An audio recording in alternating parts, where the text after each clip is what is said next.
Hello friends, नमस्कार। Welcome to Educatious. आज 2 जुलाई आप लोगों का UPSC, EPFO, enforcement officer, account officer और एपीएफसी दोनों ही एग्जाम कंडक्ट हो चुके हैं। यूपीएससी का अगर पैटर्न देखें तो सिविल सर्विसेज की तरह इस बार भी एग्जाम थोड़ा ट्रिकी आया था। एग्जाम थोड़ा सा जो पहले एग्जाम आए हुए हैं उससे थोड़ा सा अबो लेवल था, थोड़ा सा ट्रिकी भी था, थोड़ा सा कॉन्सेप्चुअल क्लैरिटी वाला भी था और थोड़ा सा डिफिकल्ट भी कह सकते हैं हम। थोड़ा डिफिकल्ट भी था एग्जाम। तो इन्हीं चीजों को देखते हुए सबसे इंपॉर्टेंट हो जाता है जैसे ही एग्जाम खत्म होता है एस्पिरेंट्स के लिए कि ऑथेंटिक आंसर कीज का अवेलेबल होना। ऑथेंटिक आंसर कीज मिलना बहुत ही अर्जेंट हो जाता है। वो लोग देख पाते हैं कि आप उनका जो एग्जाम था, जो उन्होंने एग्जाम दिया है, वो कैसा हुआ, कैसा नहीं हुआ, कितने क्वेश्चंस उनके ठीक हैं। तो कोई भी इंस्टीट्यूट ऑथेंटिक आंसर की तो नहीं प्रोवाइड करवा पाता, चाहे वो कोई इंस्टीट्यूट हो चाहे कोई इंडिविजुअल हो। तो बट क्या होता है, हर इंस्टीट्यूट कोशिश करता है आज के इस कॉम्पिटिटिव वर्ल्ड में कि मैक्सिमम जो उनकी आंसर की हो वो मोस्ट ऑथेंटिक हो। It should come from various sources. तो जैसे ही ये 11:30 आपका जो फर्स्ट शिफ्ट का एग्जाम खत्म हुआ था, it might be around 11:30 only, 11:30 के करीब खत्म हुआ था। तो मैं और मेरी टीम उसी समय से ये आंसर की, एनफोर्समेंट ऑफिसर और अकाउंट ऑफिसर का आंसर की बनाने में लग गए थे कि जो भी हो, जैसा भी एग्जाम हुआ हो, हम एक ऑथेंटिक आंसर की प्रोवाइड करवाएं। बहुत से क्वेश्चंस थे जो हमने एक बुक पब्लिश की थी, यूपीएससी, पीएफओ, एपीएफसी, ईओ, एओ एग्जाम। काफी क्वेश्चंस इस बुक से आए थे, लेबर लॉ से रिलेटेड और अकाउंटिंग प्रिंसिपल से रिलेटेड। बेसिकली इन दो कंटेक्स्ट में काफी क्वेश्चंस आए। हमारा आईएलओ का जो लेक्चर था उससे भी कन्वेंशन के ऊपर क्वेश्चंस आए, तो एपीएफसी में आए। अभी हम आज शुरू करते हैं एनफोर्समेंट ऑफिसर, अकाउंट ऑफिसर की जो आंसर की है उसको शुरू करते हैं। बेसिकली मैथ्स का जो पोर्शन है हम वो बाद में करेंगे, बिकॉज उसकी डिटेल्ड एक्सप्लेनेशन बनाई जा रही है। तो कुछ इंग्लिश का पार्ट करते हैं हम, और बाकी जो जनरल कंप्लीट जनरल अवेयरनेस और लेबर लॉ सभी पूरी आंसर कीज देखते हैं। होप्स हो कि जब तक हम बाकी के क्वेश्चंस डिस्कस करेंगे मैथ्स के आंसर की भी अवेलेबल हो जाएंगी। आइए शुरू करते हैं आज का आंसर की डिस्कशन। सबसे पहले पार्ट ए था। पार्ट ए में क्या था, इंग्लिश के क्वेश्चंस थे। बेसिकली कुछ डायरेक्शंस दी गई थी पार्ट ए में इंग्लिश के क्वेश्चंस की, जिसके अंदर आपको एरर फाइंड आउट करनी थी। तो एरर फाइंड आउट करनी थी तो पहला क्वेश्चन था, Ramesh liked his friend music player to his own, या फिर नो एरर। तो इसके अंदर जो टू हिज ओन है, सी इज द सी जो है वहां पे एरर है, तो सी आंसर आएगा फर्स्ट का answer will be C. The answer for 1 will be C. Second is, given the complex of the problem, the committee is not expected to take decision soon. Just a second.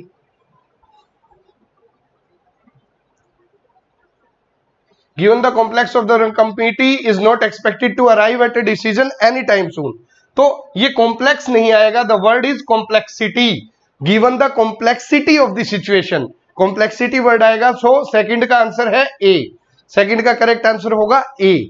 फिर third है, the group of student on a visit to Srinagar circumnavigated around the Dal lake. तो सरकम navigated means उसके बाहर से घूमे, उनका navigation किया, बाहर से गोल गोल घूमे। तो सरकम नेविगेटेड और अराउंड, तो दिस इज सुपरफ्लुअस हो गया। So around the lake, they moved around the lake, तो यहाँ पे C will be the correct answer.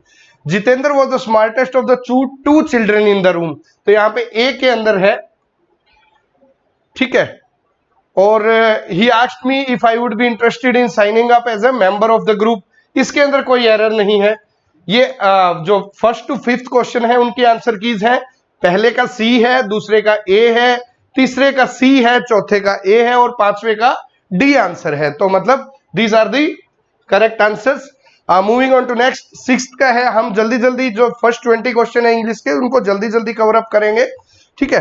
Next is in the following 5 items, S1 दे रखा है, S6 दे रखा है, PQRS 4 स्टेटमेंट दे रखी है। तो सिक्स्थ का आंसर बी रहेगा, क्योंकि शुरू में बोल रखा है कि geological mapping when properly done demand skill and judgement.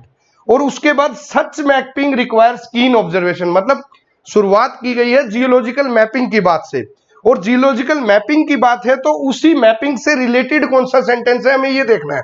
तो उसी मैपिंग से रिलेटेड कौन सा सेंटेंस है, आर। तो हम पहला आर कहां रहेगा, तीनों में देखेंगे तो बी के अंदर सीधा ही आर पता चल जाएगा, आर से सही है तो correct answer B, because geological mapping की बात हो रही थी और उसके बाद सीरियसली डायरेक्टली सच मैपिंग आ गया। सच मैपिंग मतलब जियोलॉजिकल मैपिंग ओनली, तो इसका आंसर आएगा, सिक्स्थ का आंसर रहेगा बी।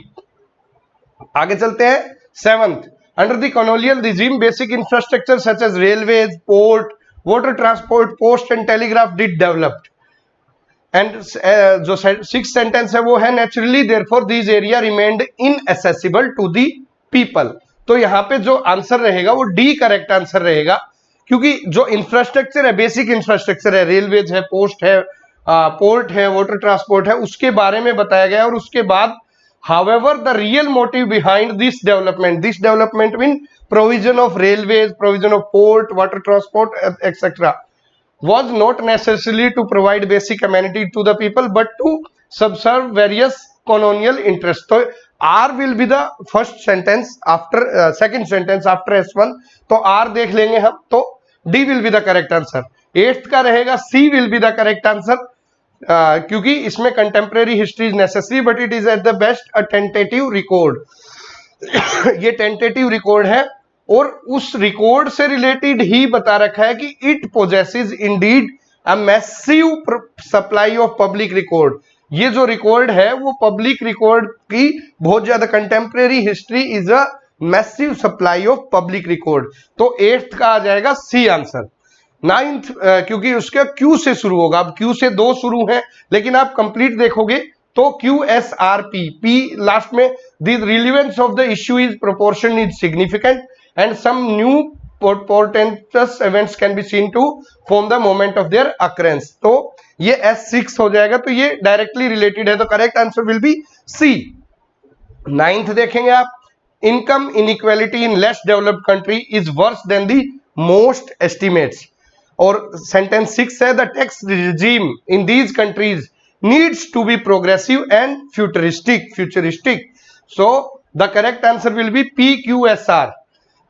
इनकम इनइक्वालिटी कुछ कंट्रीज की बता रखी है और उसके बारे में direct there is a staggering level of difference between the income matrix and the actual income, तो मतलब इनइक्वालिटी से रिलेटेड ही बताया गया है, तो A will be the correct answer.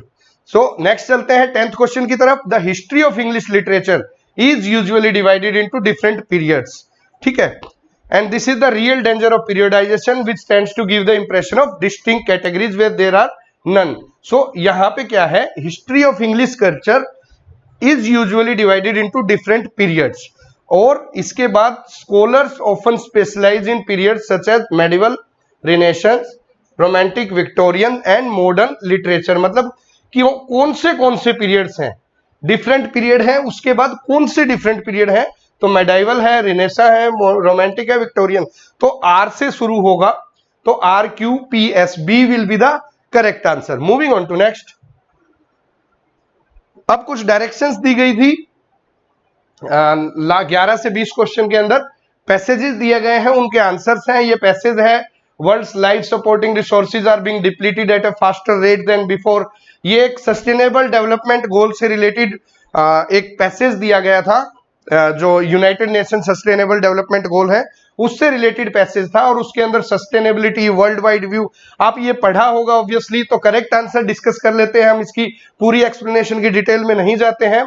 11th जो है, which one of the following areas hold common key position is United Nations agenda 2030।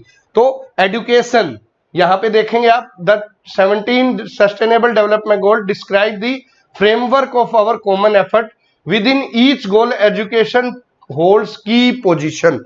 तो यहाँ पे एजुकेशन होल्ड्स दी की पोजीशन, पहले पैराग्राफ की लास्ट लाइन से इसका आंसर मिल जाएगा। 12th क्वेश्चन है, what is the role of education in sustainable development. Education का क्या रोल है सस्टेनेबल डेवलपमेंट में, इसका करेक्ट आंसर है A. Education will help develop multiple competencies for sustainable development among people all over the world. तो 12वें का answer रहेगा ए। 11 का आंसर रहेगा डी, 12 का आंसर रहेगा A. Moving on to next 13 question जो है, we live in a highly interconnected and interdependent world. एक इंटरकनेक्टेड और इंटरडिपेंडेंट वर्ल्ड के अंदर रहते हैं। इस फ्रेज का क्या मतलब है? तो इस फ्रेज का जो मतलब है, we are now more connected and dependent upon each other for survival.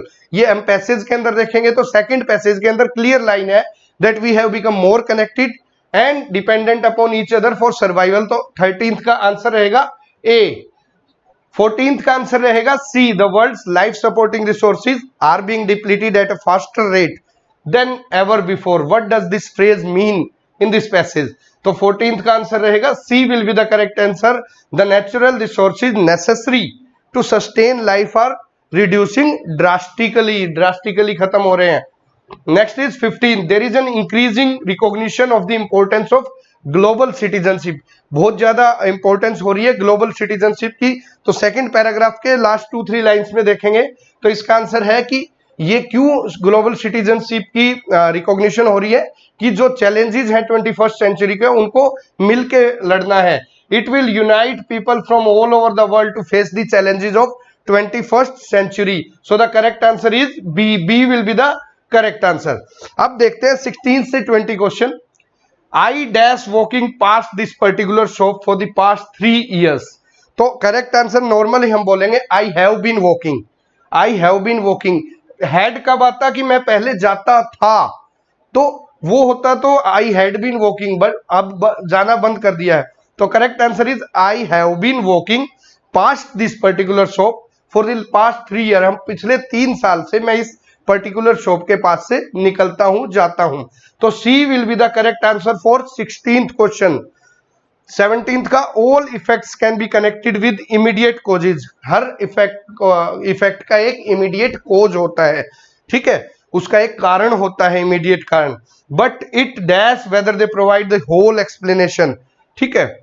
तो but it is doubted, it is doubted कि ये होल एक्सप्लेनेशन प्रोवाइड करते हैं या नहीं, it is doubted. Next is a bird is better than 2 in the bush।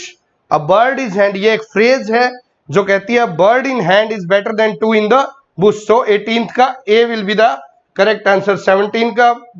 16 का सी था, 17 का ए था, 18th का भी ए है, bird in hand is better than 2 in the bushes।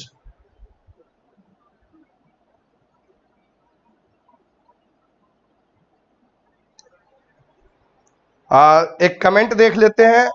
Arun Kumar Yadav ji कह रहे हैं कि सर जिस तरह के क्वेश्चन ईओ एओ एपीएफसी में आए हैं, एएलसी में क्या कंडीशन होगी भगवान ही जाने। अब लग रहा है लक्ष्मीकांत पढ़ना भी बेकार लग रहा है, सारी होप खत्म हो जा रही है।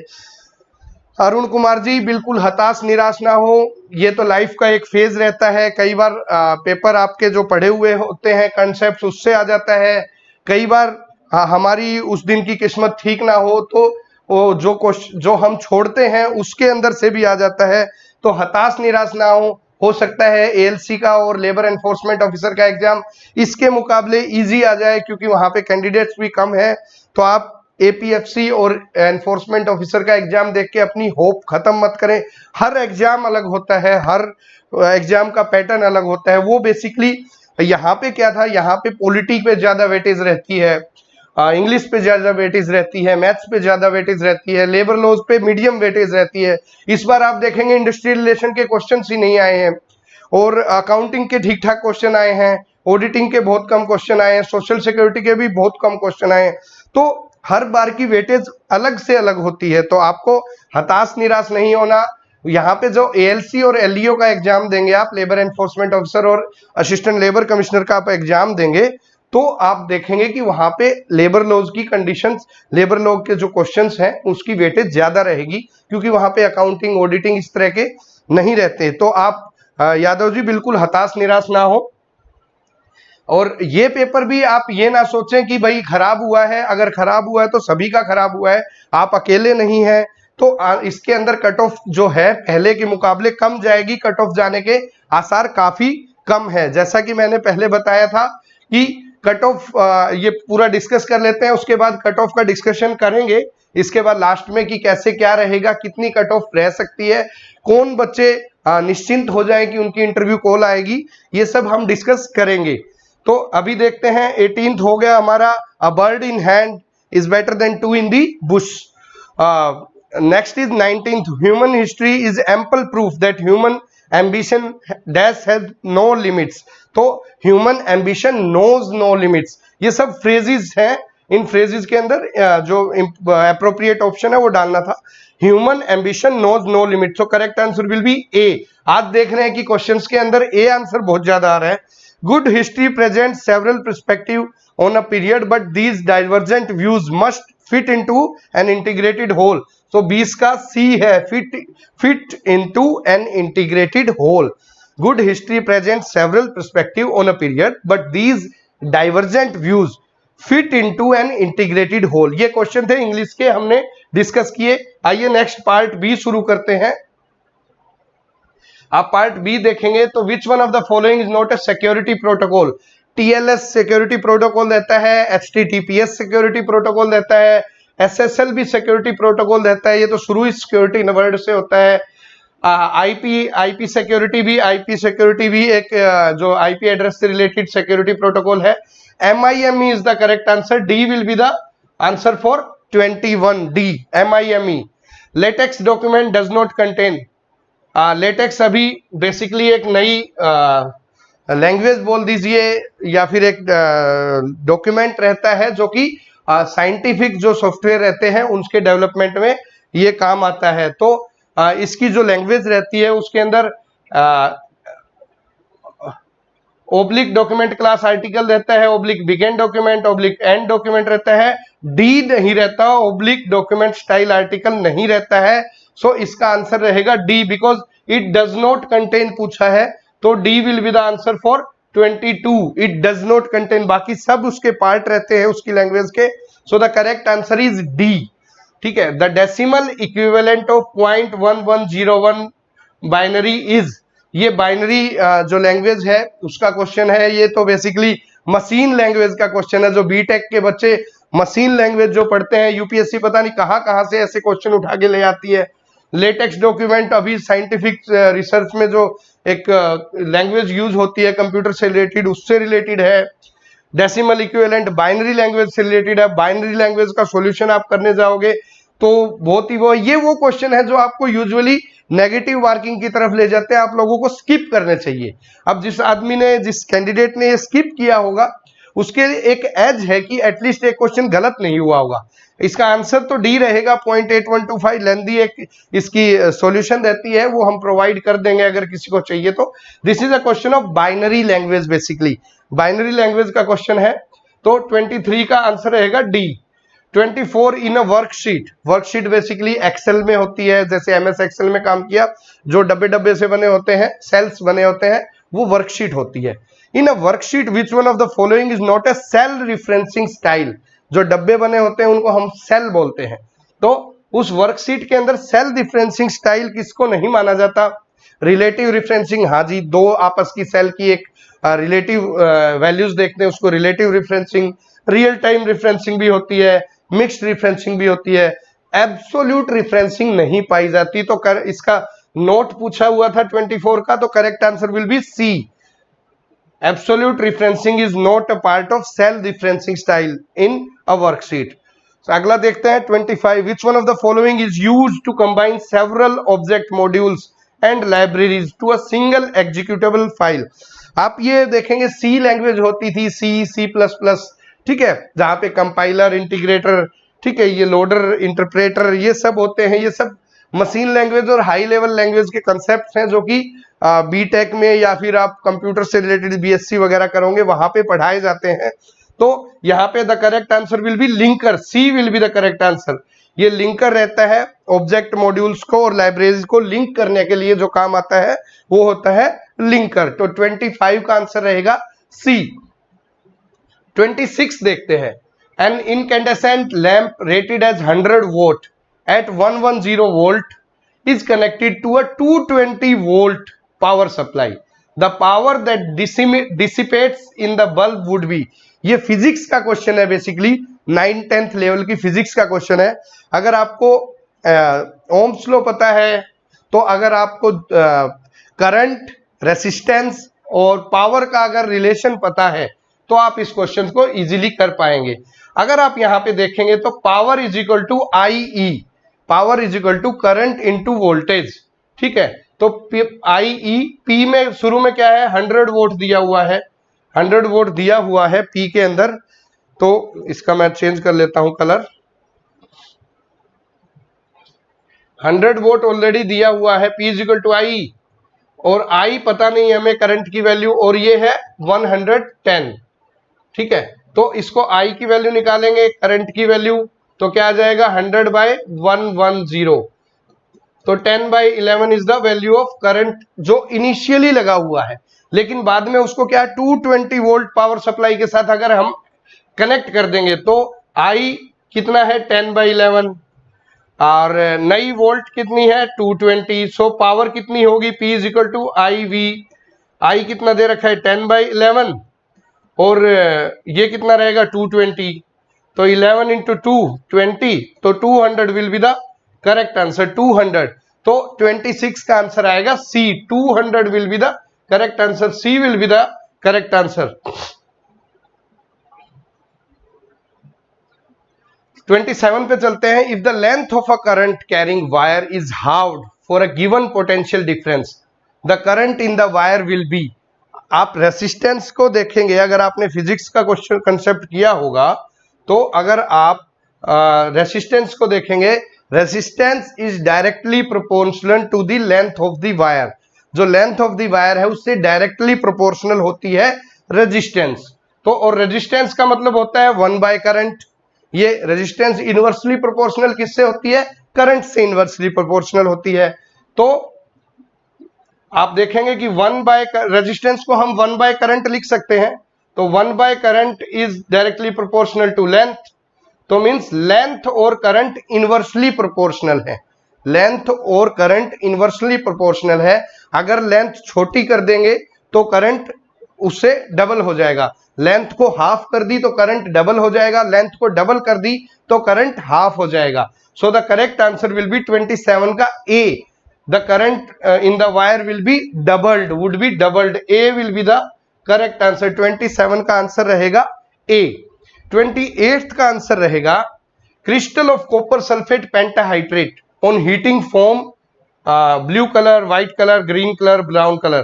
तो जो कॉपर सल्फेट के क्रिस्टल होते हैं वो इनिशियली ब्लू कलर के होते हैं, लेकिन जब उसको हीट करोगे तो उसके अंदर का क्या है, पानी उड़ जाएगा। जब उसको हीट करोगे तो अपने वाटर मॉलिक्यूल्स लूज कर देगा, जैसे ही वो वाटर मॉलिक्यूल लूज करेगा तो वो एक सोल्ट की फॉर्म में आ जाएगा और वो व्हाइट कलर का सोल्ट बन जाएगा, व्हाइट कलर का सोल्ट बन जाएगा।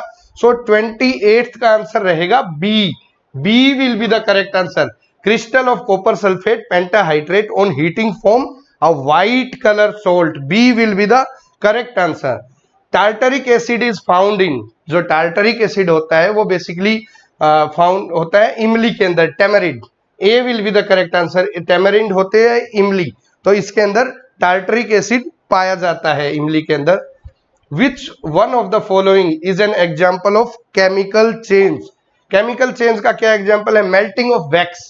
वैक्स को अगर आप एक मोमबत्ती को आग लगाओगे तो उस वैक्स मेल्ट हो जाएगा, उसका सिर्फ फिजिकल चेंज हो रहा है। ऊपर मोम था वो पिघल के नीचे आ जाएगा, तो सिर्फ ये फिजिकल चेंज है। हीटिंग ऑफ आयरन, आयरन को गर्म करोगे तो एक बार लाल हो जाएगा, लेकिन उसमें केमिकल चेंज तो कुछ भी नहीं हुआ, उसको वो भी फिजिकल चेंज है, उसको टूट भले ही जाए लेकिन वो भी एक फिजिकल चेंज है। Dissolution of sugar in water, अगर आप पानी के अंदर चीनी मिलाएंगे तो वहां पे कोई केमिकल चेंज नहीं होगा, वो मीठी हो जाएगी और वो भी कोई चेंज नहीं हुआ chemical. Burning of magnesium in air, अगर मैग्नीशियम को जलाओगे तो उसका अंदर केमिकल रिएक्शन रहेगा। तो the correct answer for 30 is D is the correct answer. 30 का आंसर रहेगा D। 31st, which one of the following is not a constitutional body in India. तो कॉन्स्टिट्यूशनल बॉडी क्या है, national commission for scheduled tribe, yes it is a constitutional body. National commission for backward commission, yes it is a constitutional body. National commission for scheduled caste, this is also constitutional body. तो B, C, D तीनों constitutional body है, तो बच कौन सी गई, NHRC। NHRC जो है वो एक कॉन्स्टिट्यूशनल बॉडी नहीं है, it is A statutory body. ये एक स्टैट्यूटरी बॉडी है। NHRC, National Human Rights Commission, it is a statutory body. So the correct answer for 31st is A. 31 का आंसर करेक्ट रहेगा A। आगे चलते हैं 32nd की तरफ चलते हैं। Which of the following is or are elements of India's Panchamrit view on climate change? Climate change पे इंडिया ने पंचामृत व्यू दिया है। तो India will reach its non fossil energy capacity of 500 gigawatt by 2030। तो इंडिया नॉन फॉसिल एनर्जी, जहां पे हम fossil fuel use नहीं करते हैं, उसकी 500 गीगावाट की एनर्जी अचीव करेगा। कब तक? 2030 तक। तो हाँ, ये हमारा एक पंचामृत व्यू के अंदर 5 जो व्यू है उसमें से एक व्यू है ये वाला। दूसरा है India will meet 50% of its energy requirement from renewable energy by 2030। तो इंडिया जो रिन्यूएबल एनर्जी की से हमारी एनर्जी रिक्वायरमेंट है उसका 50% रिन्यूएबल एनर्जी से 2030 तक अचीव कर लेगा। सो दोनों ही ये हमारे पंचामृत जो योजना है, ये व्यू है on climate change, Panchamrit view on climate change, उसके पार्ट हैं। सो इसका सी करेक्ट आंसर रहेगा। Next is 33, what are the prerequisites for declaring any area as a scheduled area for 5th schedule of the constitution? Polity का question है, बहुत ही simple question है, direct question पूछा गया है कि आप यूजुअली AMTM देख लेते हैं, 5th और 6th शेड्यूल एक इंपॉर्टेंट एस्पेक्ट हो जाता है हर एग्जाम का। तो शेड्यूल एरिया नोटिफाई कौन करता है? सबसे बड़ी बात है प्रेसिडेंट नोटिफाई करता है। और ये इसकी जो कंडीशन रहती हैं, प्री रिक्विजिट्स कंडीशन रहती हैं, preponderance of tribal population correct, compactness and reasonable size of the area correct, economic backwardness correct, economic backwardness of the area ये भी करेक्ट है। Notification must be issued by the governor of concern state. Notification issue नहीं करते, notification issue कौन करता है? President of India issue करता है। तो ये जो गवर्नर क्या करता है? रिपोर्ट सेंड करता है, लेकिन नोटिफिकेशन और ऑर्डर जो होता है वो प्रेसिडेंट ऑफ इंडिया सेंड करता है। तो 4th गलत हो जाएगा। जब 4th गलत होगा, आप यहां से देखेंगे तो अगर पहले ही पता है 4th गलत है तो ये भी एलिमिनेट हो गया, ये भी। तो 1 2 3 correct answer, B is the correct answer, B इसका करेक्ट आंसर होगा। Next is the railway budget was separated from general budget. ये रेलवे बजट और जनरल बजट सेपरेट कर दिए गए थे, पहले सेपरेट थे, अब दोबारा इनको अमलगमेट कर दिया गया है। तो पहले जब सेपरेट किए गए थे 1924 में, तो सेपरेशन कन्वेंशन ऑफ 1924, ये क्वेश्चन इसलिए आया क्योंकि आजकल दोबारा कॉमन कर दिए गए हैं, ठीक है। तो सेपरेशन कन्वेंशन ऑफ 1924 के द्वारा जनरल बजट से रेलवे बजट को अलग कर दिया गया था, ठीक है। और लेकिन अब ये दोबारा मर्ज कर दिया गया है। तो 34 का आंसर क्या रहेगा? B will be the correct answer. 34 का आंसर रहेगा B, B will be the correct answer. Which of the following statement regarding the non electric cooling cabinet for which the BIS has recently developed an Indian standard? तो BIS जो bureau of Indian standard है, उन्होंने एक non electric cooling cabinet का वो रहा है। इसका answer I let you in few minutes. इसका मैं 35 का आंसर मैं आपको लेके देता हूं। ये कहीं बीच में एक बार छूट गया 35 का, मैं इसको रख देता हूं स्टिकी नोट्स बना के।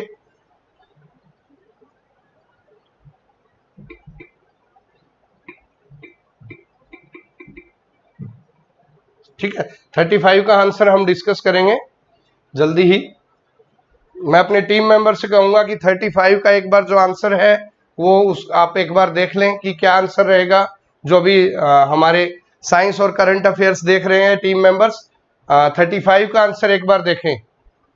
विच of the following facilities are to be provided by the contractor to the interstate migrant workers in connection with the work of an establishment to which interstate migrant worker regulation of employment and condition of service act 1979 is applicable. ISMW act होता है, interstate migrant worker act होता है। ये similar इसके most of the provision contract labour act के ही provision रहते हैं। तो कौन सी फैसिलिटी देने का ठेकेदार का, कॉन्ट्रैक्टर का दायित्व है, इसके अंदर क्लियरली मेंशन किया गया है। Equal pay for equal work, provision of suitable residential accommodation, provision of protective clothing, ये भी रहेगा। Provision for old age benefit scheme, old age benefit scheme का ISMW पे कहीं जिक्र नहीं किया गया है, तो फोर्थ आंसर गलत होगा। और जैसे ही फोर्थ आंसर गलत होगा आप यहां से एलिमिनेट कर पाएंगे इजीली। और प्रिस्क्राइब्ड मेडिकल फैसिलिटीज, ठीक है, तो 1, 2, 3 and 5, so C will be the correct answer for 36 के लिए सी करेक्ट आंसर रहेगा। तो ISMW एक्ट के अंदर 36 के लिए सी करेक्ट आंसर रहेगा। तो चलते हैं नेक्स्ट क्वेश्चन की तरफ।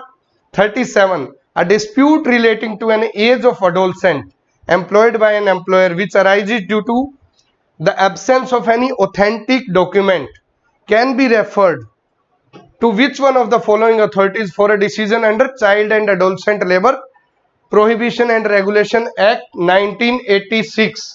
तो ये 35 का आंसर टीम मेंबर से मैं कहूंगा देख लेंगे।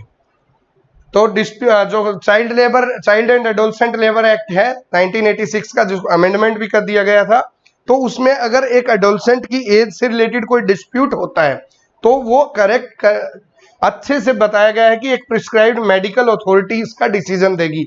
हमारी जो बुक है आप देखेंगे पेज नंबर 24 पे ये क्लियरली मेंशन किया गया है। आप इसको देखेंगे तो पेज नंबर 24 पे हमने ये क्वेश्चंस डायरेक्टली हमारी बुक के अंदर से आया है।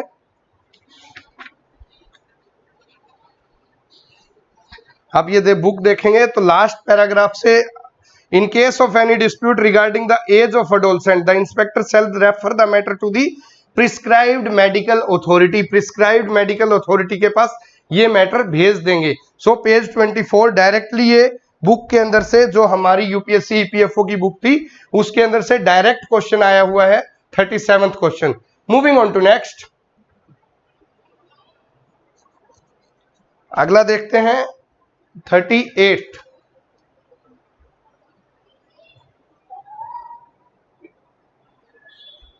Under the provision of the Factories Act 1948, which one of the following statement relating to the appointment of chairman of Site Appraisal Committee? तो chairman of site appraisal committee की 38 जो है उसका आंसर रहेगा chief inspector of the state is the chairman. अगर आप लोगों में से किसी ने भी जो ये EPFO की जो बुक ली थी, अगर आप लोगों ने से इसमें से लेबर लॉज पढ़ा होता तो मोस्टली क्वेश्चन इसमें से आए हुए हैं। आप देखेंगे इसका पेज नंबर 31 पेज के अंदर जो section 41A site appraisal committee, तो पहली ही लाइन है, state government may appoint a site appraisal committee for seeking advice on the permission for initial location of a factory involving a hazardous process consisting of chief inspector of the state who shall be the chairman. A पहली ही line में है, direct question आया हुआ है 38 book के अंदर से, पेज नंबर 31 पे है। You may check it from the book if you have. 38 question का आंसर रहेगा डी आंसर रहेगा इसका। D will be the correct answer. Direct question है EPFO की एडुकेशियस पब्लिकेशन की बुक से।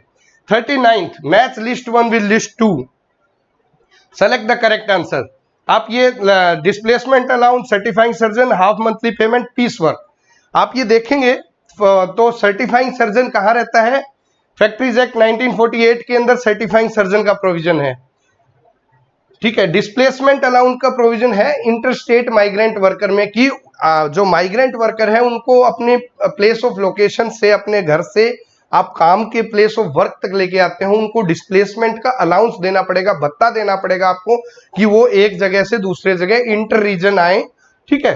तो वो डिस्प्लेसमेंट अलाउंस जो भत्ता है वो इंटरस्टेट माइग्रेंट वर्कर का पार्ट है। तो ए का आंसर रहेगा 3, बी का आंसर रहेगा फैक्ट्रीज एक्ट के अंदर सर्टिफाइंग सर्जन है, सी जो हाफ मंथली पेमेंट है वो कंपनसेशन एक्ट के अंदर दी गई है, एम्प्लॉइज कंपनसेशन एक्ट के अंदर, और जो पीस वर्क है वो मिनिमम वेज एक्ट 1948 का पार्ट है। ये भी डायरेक्ट क्वेश्चन 39 क्वेश्चन भी डायरेक्टली बुक के अंदर से है। ये जो प्रोविजन रहेगा वो बुक के अंदर से है, डायरेक्टली बुक के अंदर से है।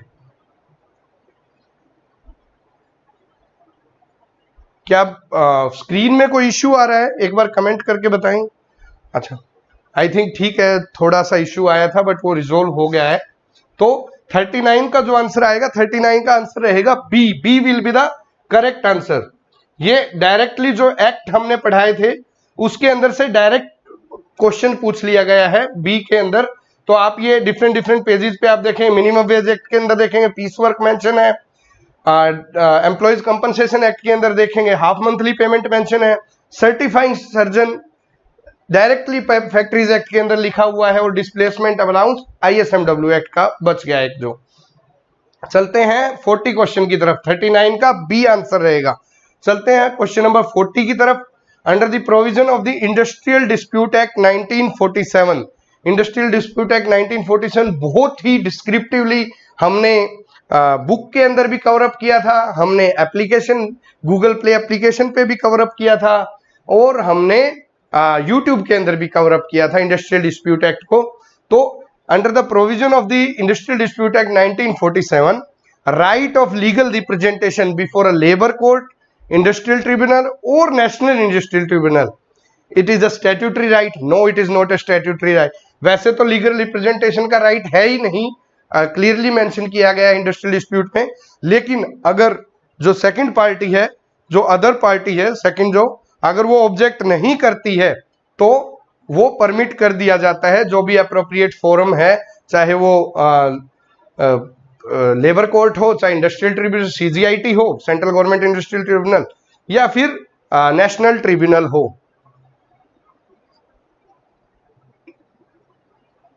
तो जो क्वेश्चन नंबर 40 है उसका आंसर रहेगा सी। ये भी क्लियरली मेंशन्ड है कि it can be permitted by the forum, forum what ever may be the tribunal. वहां पे यहाँ फोरम लिखा है, वहां ट्रिब्यूनल लिखा गया है, बस इतना ही फर्क है, क्योंकि ट्रिब्यूनल लेबर कोर्ट भी हो सकता है, इंडस्ट्रियल ट्रिब्यूनल भी, नेशनल ट्रिब्यूनल भी हो सकता है। तो it can be permitted by the forum if the other party does not object और गिव्स कंसेंट। जो दूसरी पार्टी अगर ऑब्जेक्ट नहीं करती है और अपनी सहमति दे देती है तो ये परमिट कर दिया जाता है। तो इंडस्ट्रियल डिस्प्यूट एक्ट 1947 में C will be the correct answer. ये भी डायरेक्टली हमारे स्टडी मटेरियल से अवेलेबल है। Next is which one of the following was not provided in the regulating act of 1773? Polity का क्वेश्चन है ये, आप देखेंगे पॉलिटी का क्वेश्चन है ये, बट आप इसके अंदर एक चीज देखेंगे कि ये लक्ष्मीकांत से ये क्वेश्चन नहीं, आपको ये बेसिकली डीप जी 35 का जो है उनका आंसर टीम ने अवेलेबल करवा दिया है, ये देखते हैं। सो 35 का C will be the correct answer, both 1 and 2, both 1 and 2। इसके अंदर it is a natural refrigerator made primary to store vegetables, fruits, milks and also for cooling water, and this standard helps BIS in fulfilling 6 out of 17 United Nations Sustainable Development Goal। तो 35 का C जो है वो correct answer है। तो हाँ, तो ये प्रिंट के अंदर जो न्यूज है, न्यूज का करंट अफेयर का क्वेश्चन है ये बेसिकली। इस बार करंट अफेयर के बड़े ही अच्छे लेवल के क्वेश्चंस दिए हुए हैं EPFO के अंदर, UPSC की तर्ज पे ही। तो 35 का आंसर क्या रहेगा? C will be the correct answer. Moving on to next,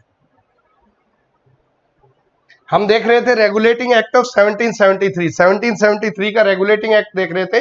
तो ये आप लक्ष्मीकांत से अगर आपने रेगुलेटिंग एक्ट पढ़ा है तो it won't be possible for you to answer this question, क्योंकि बहुत ही डीपली पूछ रखा है, आपको रेगुलेटिंग एक्ट बहुत ही डीप से पढ़ना था तो ही ये क्वेश्चन कवर अप हो पाता। It made the presidency of Bengal supreme over those Bombay, Madras in matter relating to war and peace। Correct answer है, ये बिल्कुल सही स्टेटमेंट है, ए इज द करेक्ट स्टेटमेंट।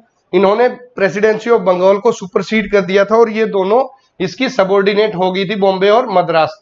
तो ये करेक्ट है यहाँ पे, लेकिन हमें आंसर बताना है नोट प्रोवाइडेड, नोट बताना है, ठीक है।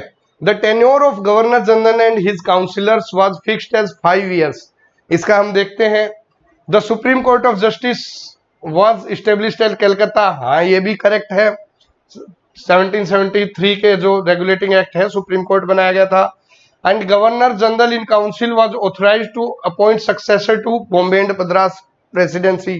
तो गवर्नर जनरल की जो एक काउंसिल थी, इन काउंसिल जिसको बोलते थे, वो मद्रास और बॉम्बे प्रेसिडेंसी में सक्सेसर भी बनाते थे। लेकिन जो बी ऑप्शन है, यहाँ पे जो गवर्नर जनरल और उसकी काउंसिल का टेन्योर फिक्स नहीं किया था, डायरेक्टर्स का टेन्योर फिक्स किया था। जो डायरेक्टर्स होते थे उनका टेन्योर फिक्स किया था 5 ईयर का। यहाँ पे गवर्नर जनरल या फिर उसके काउंसिलर्स का टेन्योर फिक्स नहीं किया गया था। तो B is the correct answer. यहाँ पे नोट पूछा गया था, तो 41 का आंसर रहेगा बी। 42 का क्या है, which one of the following statements about the government of India act 1935 is not correct. Government of India act 1935 ये बेसिकली जो लक्ष्मीकांत लगा लीजिए, पॉलिटी का पहले चैप्टर से ही देखिए 2 क्वेश्चन आ गए हैं। रेगुलेटिंग एक्ट का भी आ गया है और 1935 गवर्नमेंट ऑफ इंडिया एक्ट का क्वेश्चन भी आ गया है। It was an outcome of the round table conference. जी हाँ, जो राउंड टेबल कॉन्फ्रेंस हुई थी, 3 राउंड टेबल कॉन्फ्रेंस, उसके अंदर जो डिसीजन लिए गए थे उनका आउटकम था। Correct. It provided for establishment of all India federation, ये भी इसके अंदर बोला गया था। It retained the authority of secretary of state over the government of India, ये भी करेक्ट है। It introduce the provision of provincial autonomy, जी नहीं, जो प्रोविंशियल ऑटोनॉमी डायरेक्टली बोल दीजिए, ये 1919 और 1909 जो थे एक्ट, उनके अंदर इंट्रोड्यूस किया गया था, 1935 का पार्ट नहीं था। So correct answer will be D. आप एक बार देख लीजिएगा, शायद 1919 के अंदर ये इंट्रोड्यूस किया गया था प्रोविंशियल ऑटोनॉमी का। I am not sure at this point of time, but आप देख लीजिएगा। करेक्ट आंसर है डी, क्योंकि ये 1935 के समय पे इंट्रोड्यूस नहीं किया गया था।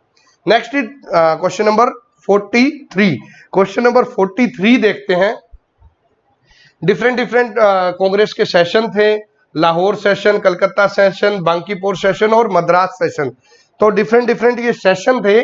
तो हमें बताना है कि प्रेसिडेंट कौन थे इन कांग्रेस सेशन के।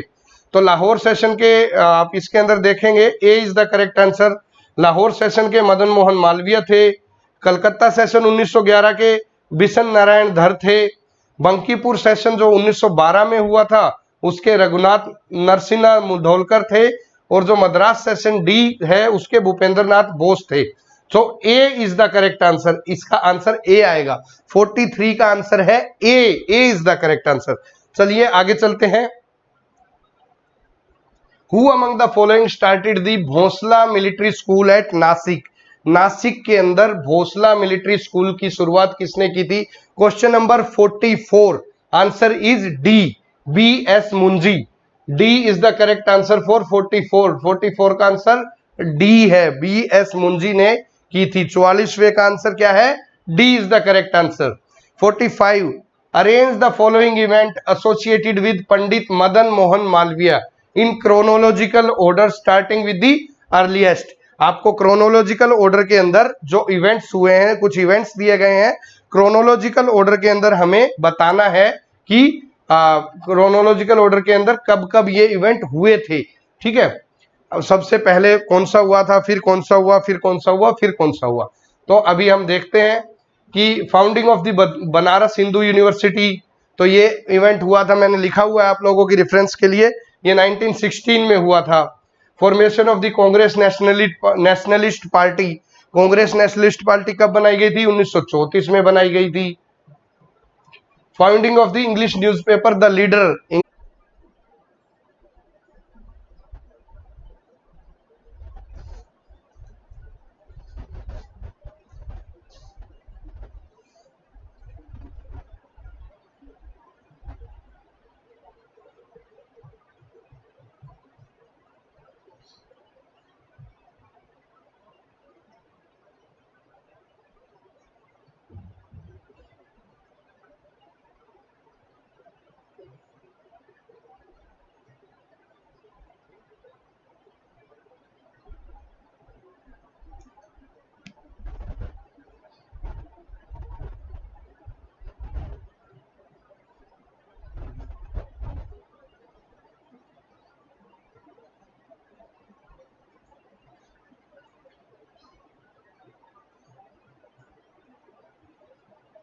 तो थोड़ा सा एक टेक्निकल इश्यू आ गया था बीच के अंदर।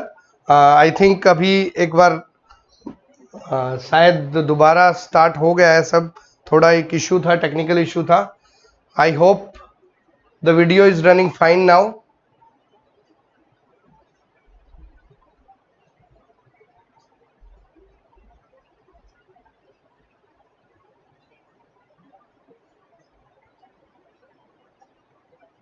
क्या वीडियो सही चल रही है? आप लोगों को वीडियो दिखाई दे रही है?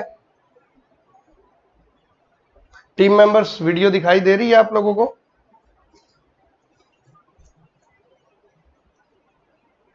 तो थोड़ा सा एक टेक्निकल इश्यू आ गया था बीच के अंदर। आई थिंक अभी हाँ अभी स्टार्ट हो गई है। Let's start with that. हम 45 जो क्वेश्चन नंबर 45 पर थे। Arrange the following events associated with Pandit Madan Mohan Malaviya in chronological order. Chronological में थे। जो बनारस हिंदू यूनिवर्सिटी थी वो कब बनाई गई थी? 1916 में, 1916 के अंदर बनाई गई थी। कांग्रेस नेशनलिस्ट पार्टी का फॉर्मेशन कब हुआ था? 1934 में हुआ था। Founding of English newspaper the leader 1909 और founding of Hindu boarding house at Allahabad वो 1903 में हुआ था। तो अब इनको क्रोनोलॉजिकल ऑर्डर में देखेंगे तो सबसे पहले 4, फिर 3, फिर 1 और फिर 2। So the B is the correct answer. B is the correct answer. तो बी करेक्ट आंसर है 45 का। 46 का, An employee shall be covered under the provision of the Payment of Wages Act 1936. Should the employee be drawing a maximum wage of 15,000, 18,000, 21,000 या फिर rupees 24,000? शुरू में ये जब था ये 1600 पर मंथ से शुरू हुआ था। 1600 पर वेज पीरियड से शुरू हुआ था। उसके बाद ये 9,000 हुआ, 15,000। अभी करंटली जो लिमिट है, वेज सीलिंग है, वो है 24,000। 24,000 जो 24,000 जो भी सैलरी लेते हैं, वेजेस लेते हैं 24,000 रुपए तक की, तो वो लोग पेमेंट ऑफ वेज, उसके नीचे वाले मैक्सिमम लिमिटेड 24,000, उससे नीचे वाले हैं, वो पेमेंट ऑफ वेजेस एक्ट 1936 के अंडर कवर अप होंगे। सो the correct answer for 46 is D. D is the correct answer. ये भी डायरेक्टली हमारे ईपीएफओ की बुक से डायरेक्टली क्वेश्चन है। आप देखेंगे इसका आंसर, अगर आप देखेंगे तो अगर किसी को रेफरेंस करना है तो आप ये payment of wages act directly आप देख सकते हैं। 21 जो पेज है, पेज 21 की पहली ही लाइन है, the act applies to an employed person whose wage does not exceed 24,000 rupees per month. A wage period shall not exceed 1 month. This is the correct answer for this directly question. Labor laws के question directly इस book से maximum question आए हुए हैं, and we are happy कि we have provided such an authentic material to our aspirants by way of both the book as well as Play Store app, that is Educasius. So moving on to next 47, a minimum rate of remuneration which shall be applied to an employee working on a piece work for the purpose of securing to such employees a minimum rate of wages on time work basis under the minimum wage act 1948 is। आपने देखा होगा कि जो minimum wage act है उसके अंदर time rate से भी है, पीस वर्क से भी है। तो ये क्वेश्चन आप उठा के अगर बुक देखेंगे तो आप देखिए, जो पेज नंबर 46 पे इस बुक का आप देखेंगे, वहां से डायरेक्टली क्वेश्चन है कि मैनर ऑफ फिक्सेशन ऑफ और revision of minimum wages section 3(2) क्या है? Minimum time rate, minimum piece rate, guaranteed time rate for those employed in piece work. तो यहां पे क्या पूछा है? Those employed working on piece work. तो क्या रहेगा? Guaranteed time rate.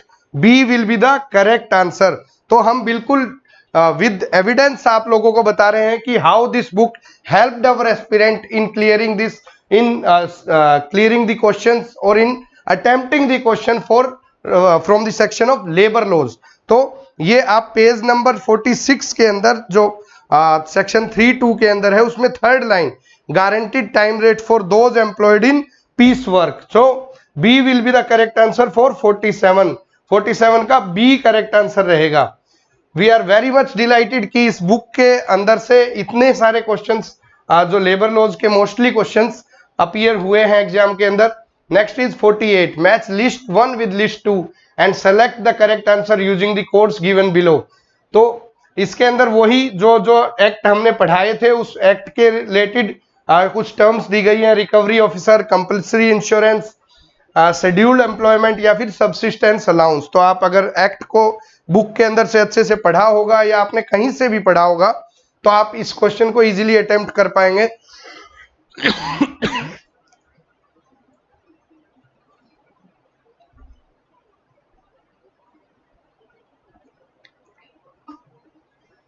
तो जो रिकवरी ऑफिसर होता है, recovery officer basically employees provident fund and miscellaneous provision act 1952 के अंदर दिया गया है कि कोई एम्प्लॉयर अगर पीएफ नहीं देता है तो रिकवरी ऑफिसर पीएफ रिकवर कर लेगा एम्प्लॉयर के पास से। तो ये जो टर्म है ए रिकवरी ऑफिसर वो है फोर्थ के अंदर दी गई है, ठीक है।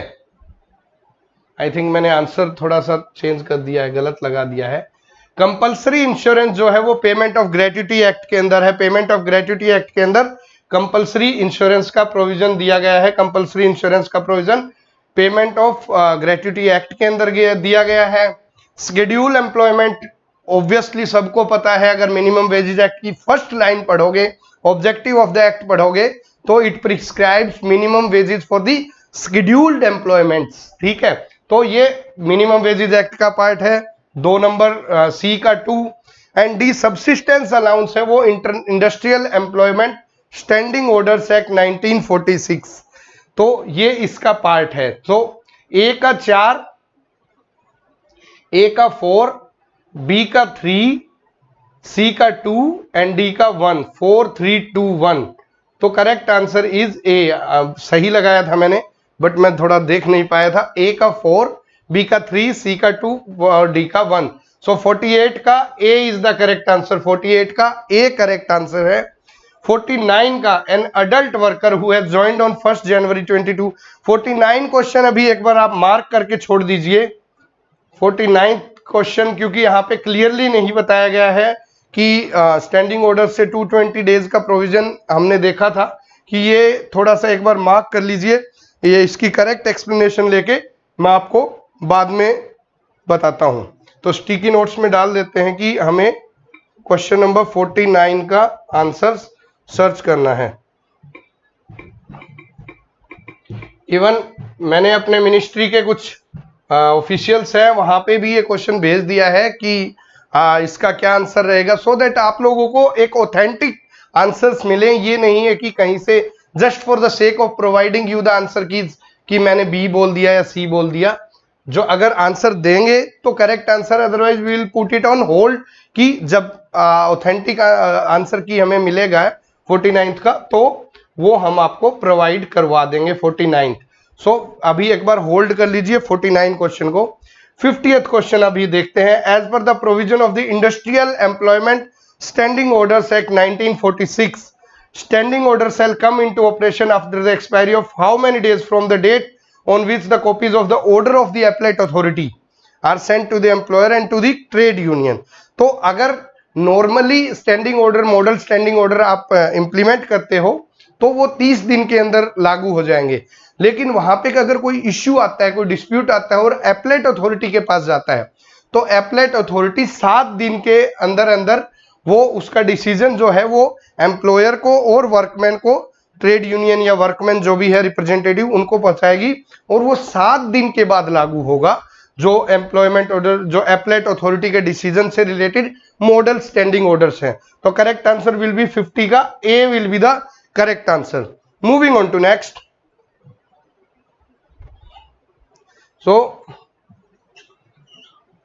51, how many members are to be nominated by the central government to the National Security Board as per the provision of the Unorganized Worker Social Security Act 2008।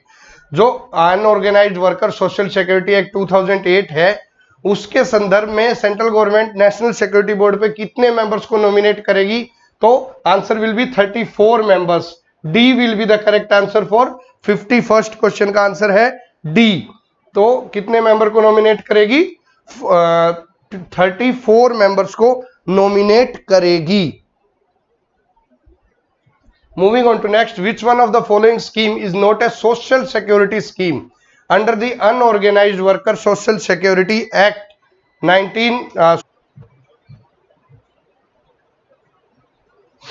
तो which of the following scheme is not a social security scheme under the unorganized worker social security act? ए है option national family benefit scheme, जन श्री बीमा योजना, employees pension scheme और राष्ट्रीय स्वास्थ्य बीमा योजना। तो आपने देखा जो ईपीएस स्कीम है, एम्प्लॉयज पेंशन स्कीम, ईपीएस जो स्कीम है वो बेसिकली पार्ट किसका है? Employees provident fund and miscellaneous provisions act 1952 का पार्ट है। ईपीएस योजना 1995 की है। तो ये इस सोशल सिक्योरिटी एम्बिट जो under unorganised worker social security act का पार्ट नहीं है, तो नहीं पूछा गया है। तो correct answer will be C, employees pension scheme. C will be the correct answer for 52। 53 का देखते हैं, which one of the following authorities constituted by the central government shall be the appellate authority under the Employees Provident Fund and Miscellaneous Provision Act 1952।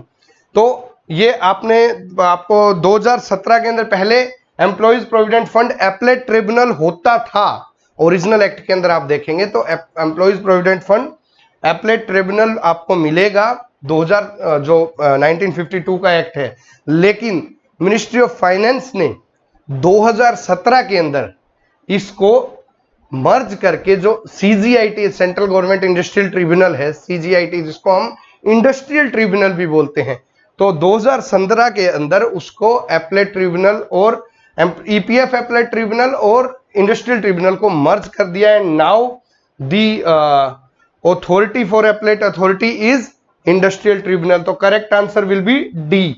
ये 2017 का amendment है, ये हमने अपनी class के अंदर भी बताया था। 2017 का ये अमेंडमेंट है। अब आइए नेक्स्ट देखते हैं 54। As per the provision of maternity benefit act 1961। ये 53 जो क्वेश्चन है वो हमारी क्लास के अंदर से ही है। हमने ये डिस्कस किया था कि ये मिनिस्ट्री ऑफ लेबर ने चेंज नहीं किया, ये मिनिस्ट्री ऑफ फाइनेंस ने चेंज किया है 2017 के अंदर। ठीक है, तो ये बहुत ही एक इंपॉर्टेंट, ऐसे जो अमेंडमेंट होते हैं वो बहुत इंपॉर्टेंट होते हैं और यूपीएससी ऐसे अमेंडमेंट्स में से क्वेश्चन पूछती है। अब मोस्टली एस्पिरेंट्स ने क्या किया होगा, employees provident fund applet authority answer लगा दिया होगा। गलत तो उनका भी नहीं होना चाहिए क्योंकि इनिशियली तो applet authority EPF applet authority बनी थी, लेकिन 2017 में मिनिस्ट्री ऑफ फाइनेंस ने एक अमेंडमेंट किया था जिसके तहत इंडस्ट्रियल ट्रिब्यूनल को एप्लेट अथॉरिटी बना दिया गया। Moving on to next, as per the provision of maternity benefit act 1961, the maternity maximum period for which a female employee shall be entitled to leave with wages as per the maternity benefit for giving birth to the third child। दो child के लिए तो 26 week का provision है, लेकिन जो third child के लिए प्रोविजन है वो कितने वीक का है? 12 वीक्स का है। तो ये भी हमारे जो बुक देखेंगे आप, मैटरनिटी बेनिफिट एक्ट की जो बुक देखेंगे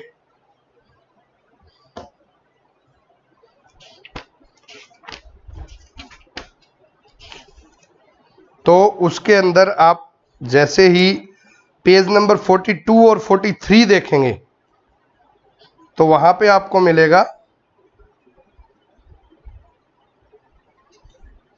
43 पेज पे देखेंगे, हाउएवर फॉर हैविंग 2 और more surviving children the duration of paid maternity leave is 12 weeks, that is 6 week before and 6 week after the expected date of delivery. ठीक है, तो यहां पे थर्ड चाइल्ड के लिए क्या आएगा?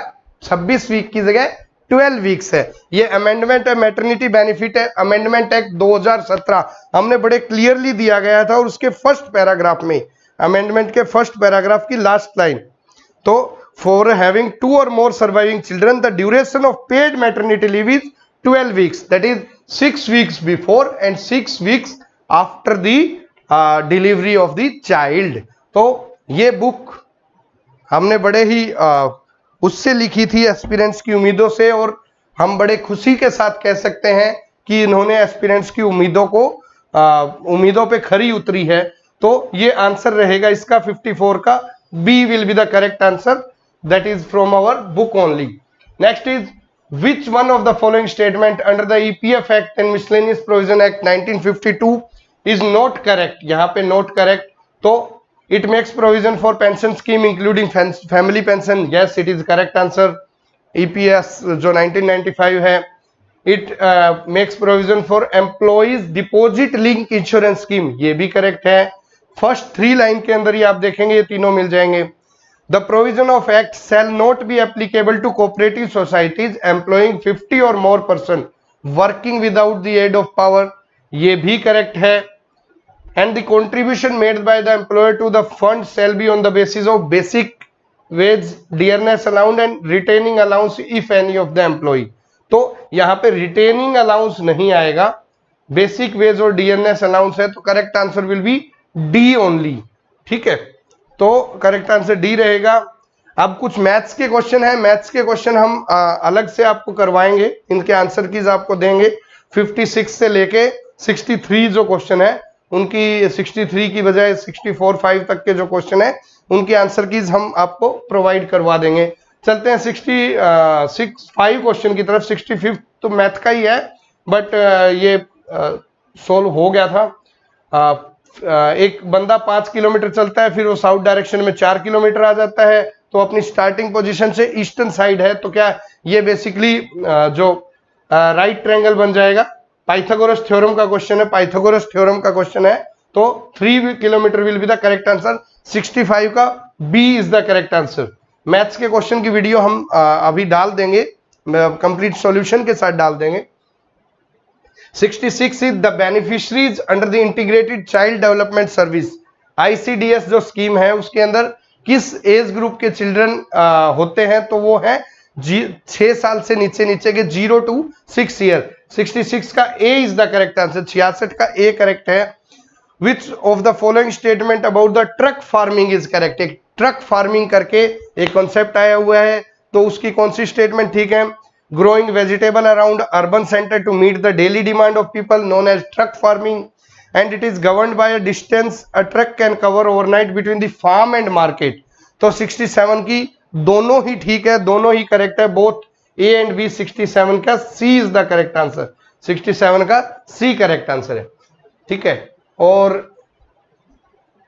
68 रिटेल ट्रेड फॉल्स अंडर 68. एक बार मैं टीम से कहूंगा कि 68 का आंसर प्रोवाइड करें. ये जल्दी में आंसर की प्रिपेयर कर रहे थे डिटेल्ड वे में, कुछ लोग कुछ आंसर की प्रिपेयर कर रहे थे, तो ये कहीं थोड़ी सी बच गई.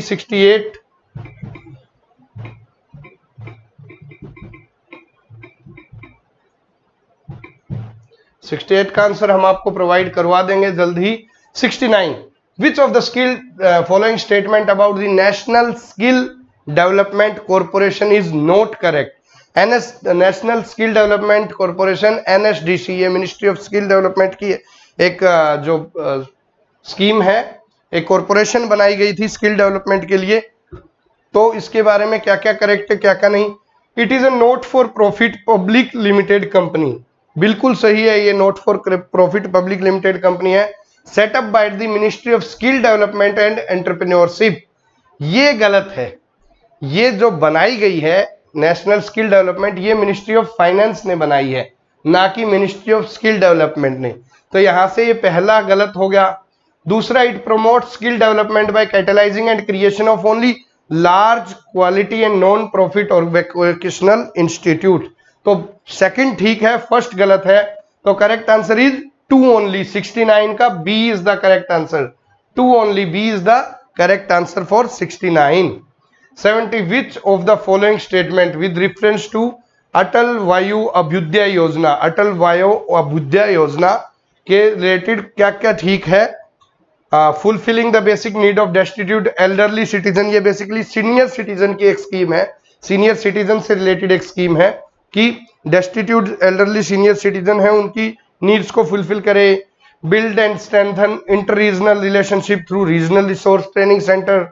Provide quality monthly pension to the elderly citizen and establish Atal incubation centre for elderly citizen. Atal incubation centre का कहीं जिक्र नहीं किया गया है इसके अंदर, तो हम फोर्थ को एलिमिनेट करेंगे तो ऑब्वियसली 2 ऑप्शन तो ऑलरेडी हो गए. लेकिन फर्स्ट और सेकंड ठीक है, तो C is the correct answer. 70 का 70 का C is the correct answer, 1 and 2 only. Moving on to next 71st question पे आ गए हैं हम। In India the central government determines the inflation target in consultation with Reserve Bank of India in terms of CPI once in a 5 year। At present the monetary policy framework in India is operated by central government. सो जो monetary policy framework है वो जो operate करता है वो कौन करता है? MPC RBI करता है, ना कि सेंट्रल गवर्नमेंट। तो RBI ये करता है मॉनेटरी पॉलिसी। तो स्टेटमेंट 2 इनकरेक्ट होगी, तो 2 इनकरेक्ट होगी, तो statement 1 is correct, 2 is incorrect, तो C is the correct answer. 71 का C करेक्ट आंसर है। 72 in India the RTGS and NEFT payment system are owned and operated by national payment corporation of India. तो जो RTGS है real time gross settlement, ठीक है, तो ये और NEFT जो है, ठीक है, तो ये जो है वो national payment corporation of India own नहीं करती इसको। ये बेसिकली इंस्ट्रूमेंट हैं जो कि RBI के इंस्ट्रूमेंट हैं, National Clearing Corporation of India के इंस्ट्रूमेंट हैं जो आपस की सेटलमेंट करवाते हैं, ठीक है। And National payment corporation of India is entity promoted by banks. जी हाँ, National payment corporation of India is promoted by RBI and bankers association. तो 2 is the correct answer, 1 is the wrong answer. तो 72 का D answer रहेगा। First is incorrect, second is correct. Moving on to next 73 a very strong US dollar squeeze is global credit. ये correct है। And many countries and companies outside America borrows in dollar. ये भी correct है कि बाहर से dollar के अंदर बोरो करती हैं, और जब डॉलर स्ट्रॉन्ग होता है तो वो ओवरऑल ग्लोबल क्रेडिट को कम कर देता है, स्क्वीज कर देता है, मतलब डॉलर की डिमांड बढ़ रही होती है। तो A is the correct answer, both are correct and 2 is the correct explanation for 1. Moving on to next 74. The government of India mandates the packaging of 100% sugar and food grains in the diversified jute bags. The government of India enacted the statement 2 है, government of India enacted the jute packaging materials compulsory use in packing commodities act 1987. So statement 2 तो correct है कि जो packaging material compulsory use in packing commodities 1987 का एक act लेके आई थी government of India, और उसके तहत जूट पैकेजिंग को लागू किया था। लेकिन अभी रिसेंटली गवर्नमेंट ऑफ इंडिया की जो कमिटी है उसने 20% तो शुगर की पैकेजिंग और 100% ग्रेन की पैकेजिंग ये किया है, ना कि 100% शुगर एंड ग्रेन्स। बहुत ही डीप क्वेश्चन दिया गया था कि आपको मतलब 20% शुगर और 100% फूड ग्रेन्स, लेकिन यहां पे क्या दे दिया 100% शुगर एंड फूड ग्रेन्स। तो statement 1 is incorrect, statement 2 is correct. 74 का D is the correct answer. 74 का आंसर करेक्ट क्या है? D is the correct answer. Moving on to next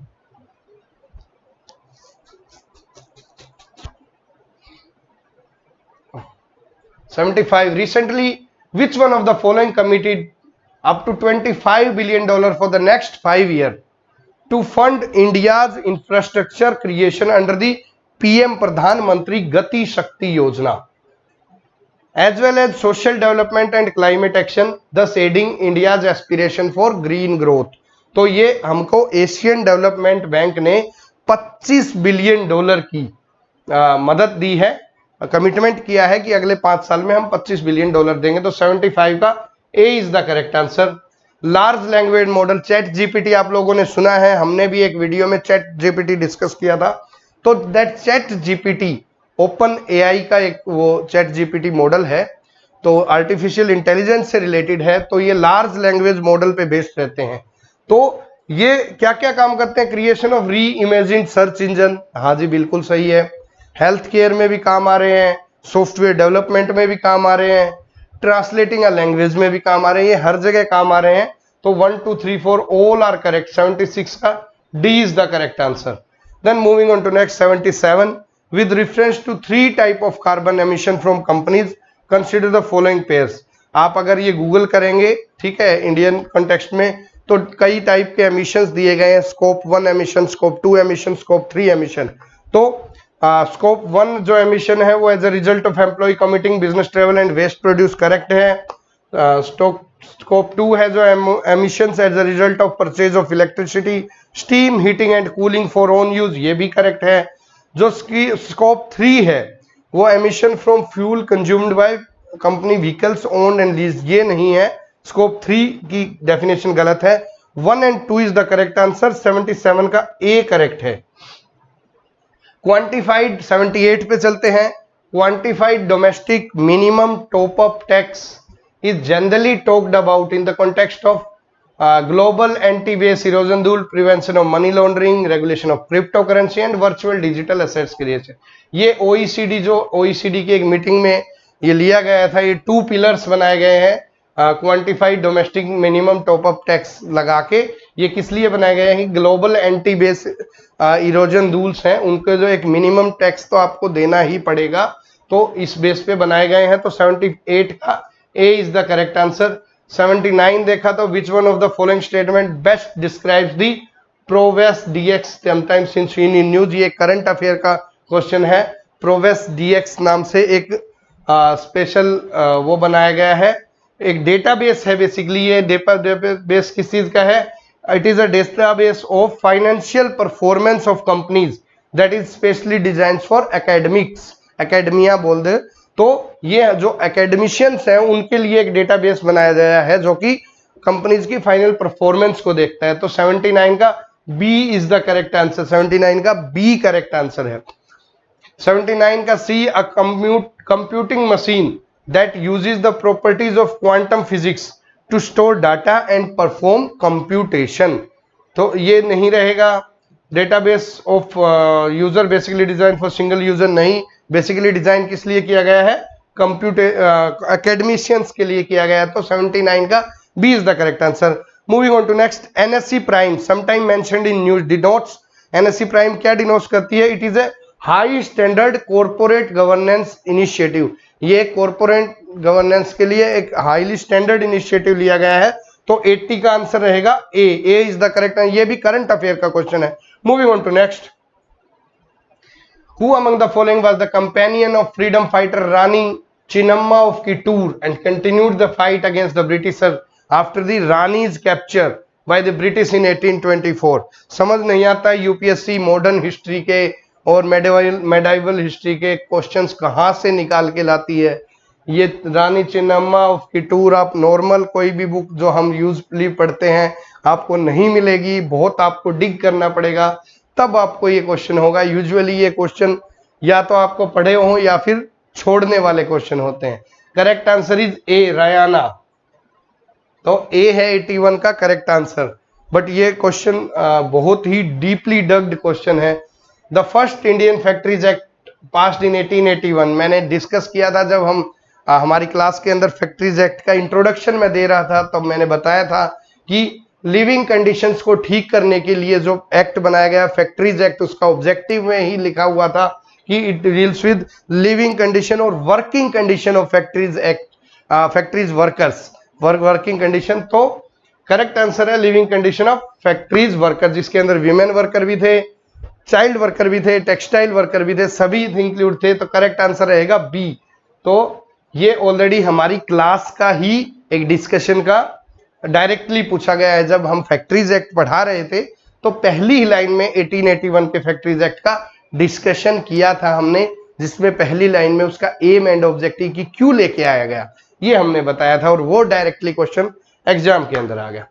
where was the Azad Hind फौज INA was formed, Azad Hind फौज कब बनी थी? 1942 में सिंगापुर में बनी थी। तो 83 का करेक्ट आंसर है A, A is the correct answer for 83। 82 का बी, 83 का ए, 82 का बी, 83 का A is the correct answer. चलते हैं आगे। 84 में in 1927 Lord Birkenhead secretary of the state for India appointed a committee of 3 members to inquire into the relationship between Indian states and British government and to make suggestion for more satisfactory adjustment of the existing economic relation between the Indian state and British India। Who among the following was not a member of committee? Basically Lord Birkenhead ने एक committee बनाई थी जिसको हम Butler committee बोलते हैं। किसी को बटलर कमेटी, अब यहाँ पे एक कमेटी बोल दिया, लेकिन बटलर कमेटी बोलते तो बहुत से कैंडिडेट क्वेश्चन कर चुके होते, लेकिन यहाँ पे इन्होंने एक कमेटी का नाम ही दूसरा दे दिया कि it was a committee formed to 3-member committee to inquire into the relationship between Indian state and British government. तो अगर इसकी जगह बटलर कमेटी बोलते तो बहुत से लोग इसको क्लियर कर ले होते। तो हाँ जी, हारकोर्ट बटलर इसके मेंबर थे, WS होल्डवर्थ थे, SC पील थे। B is the correct answer. AJ Wilson इसके मेंबर नहीं थे, तो बी आंसर करेक्ट है 84 का। Next 85, which of the following statement are correct? One is under the Cornwallis system the district were divided into thanas and police jurisdiction of 20-30 miles square. एक 20-30 square miles के अंदर थाना होते थे और पुलिस की चौकियां होती थी। Each of them was placed under the officer of the government known as daroga. उस समय पे ही दरोगा का कंसेप्ट कॉर्नवालिस के समय पे चला था। दरोगा system was introduced in Madras in 1812। जी नहीं, ये 1802 में आया गया था दरोगा system. The daroga was nominated by the district magistrate. तो इसमें थर्ड जो है वो इनकरेक्ट है क्योंकि यहाँ पे 1812 दिया गया है, बट जबकि आंसर होना चाहिए 1802। तो थर्ड गलत है, हम एलिमिनेट कर देंगे क्योंकि दरोगा को नॉमिनेट कौन करता था? DM नॉमिनेट करता था। तो फोर्थ भी ठीक है। तो 1, 2 and 4 is the correct answer. 85 का D is the correct answer. ये कॉर्नवालिस के समय पे जब दरोगा सिस्टम पुलिस के रिलेटेड आए थे। 86 है, model standing orders formed under the industrial employment standing orders act 1946 shall not apply to establishment in respect of which appropriate government in the state of A answer है मध्य प्रदेश। आप अगर industrial standing orders, industrial employment standing orders का bare act उठाएंगे या कोई भी उठाएंगे, उसकी जो एप्लीकेबिलिटी ऑफ द एक्ट पढ़ेंगे, तो एप्लीकेबिलिटी ऑफ द एक्ट के अंदर पहले ही पैराग्राफ में लिखा हुआ है कि मध्य प्रदेश स्टैंडिंग ऑर्डर्स जहां पे है वहां पे ये इस एक्ट के प्रोविजन एप्लीकेबल नहीं होंगे in case of state government where the appropriate government is state government, ना कि सेंट्रल गवर्नमेंट। जहां पे सेंट्रल गवर्नमेंट अप्रोप्रिएट गवर्नमेंट है वहां पे तो industrial employment standing orders act के प्रोविजन लागू होंगे, लेकिन जहां पे appropriate government Madhya Pradesh government है वहां पे लागू नहीं रहेंगे। तो 86 का A is the correct answer. 87 है, out worker is expressly excluded from the definition of workman under which one of the following regulation. Out worker आप अगर कॉन्ट्रैक्ट लेबर एक्ट मैंने पढ़ाया भी था, कॉन्ट्रैक्ट लेबर एक्ट 2 दिन पहले ही अपलोड किया था। आप कॉन्ट्रैक्ट लेबर एक्ट की डेफिनेशन देखेंगे, वर्कर की डेफिनेशन देखेंगे, उसके अंदर जो एक्सक्लूडेड कैटेगरी में एक तो इंडियन एयरफोर्स, इंडियन नेवी, ये सब है, और जो थर्ड पॉइंट देखेंगे वहां पे आउट वर्कर है। सो आउट वर्कर कहां पे है? एक्सप्रेसली एक्सक्लूड कहां से किया गया है from the category of workman में? कॉन्ट्रैक्ट लेबर CLRA एक्ट 1970 में एक्सक्लूड किया गया है। तो 87 का आंसर रहेगा सी आंसर रहेगा 87 का। Moving on to next, which one of the following nature of the work shall not be taken into account while the appropriate government considers prohibiting employment of contract labor in an establishment of contract labor in an establishment under the Contract Labor Regulation and Abolition Act 1970। हमने section 10(1) देखा था। Section 10(1) के अंदर prohibition हमने discuss किया था, contract labour act के अंदर बहुत क्लियरली डिस्कस किया था कि किन कैटेगरीज के अंदर कैसे प्रोहिबिट किया जाएगा, रेगुलेशन एंड अबोलिशन। ठीक है, अबोलिशन बोलेंगे या फिर प्रोहिबिशन बोलेंगे। तो कुछ कैटेगरी थी जो प्रोहिबिटेड कैटेगरी में आती थी section 10(1) of the contract labour act में। तो जो ऐसे ऐसे प्रोसेस जो कि नेसेसरी है for the working of industry, या फिर जो परमानेंट नेचर के हैं, या फिर जहां पे रेगुलर एम्प्लॉयज होते हैं, उनको हम एबोलिश नहीं करेंगे, प्रोहिबिट नहीं करेंगे। जो सीजनल नेचर और इंटरमिटेंट नेचर के वर्क प्रोसेस है वो प्रोहिबिट कर सकते हैं हम।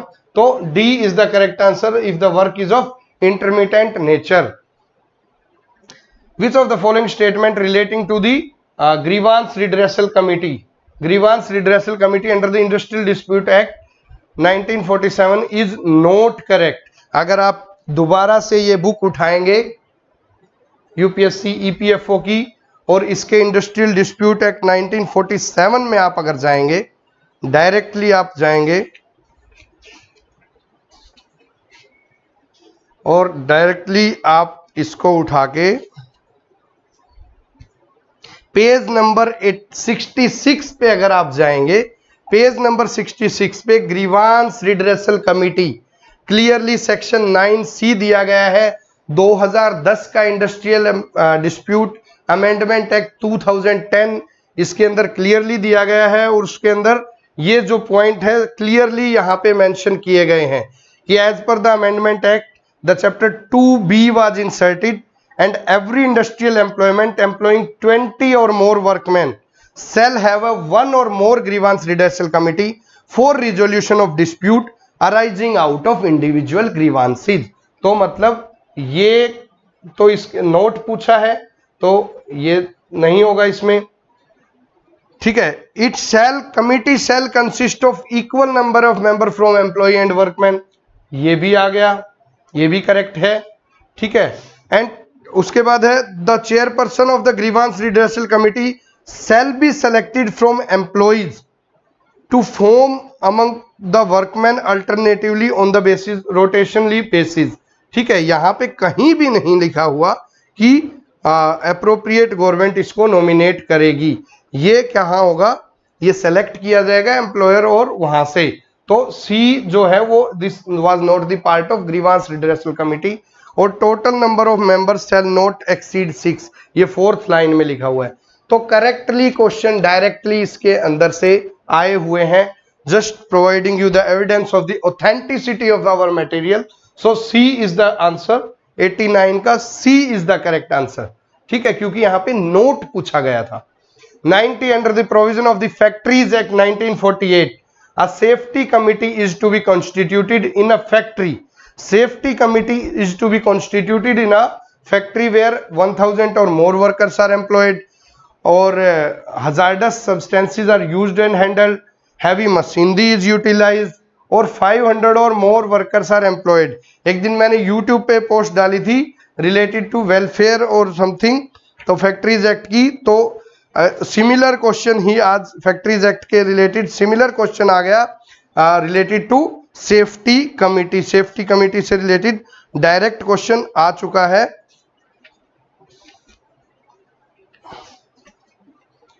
फैक्ट्रीज 1948 का।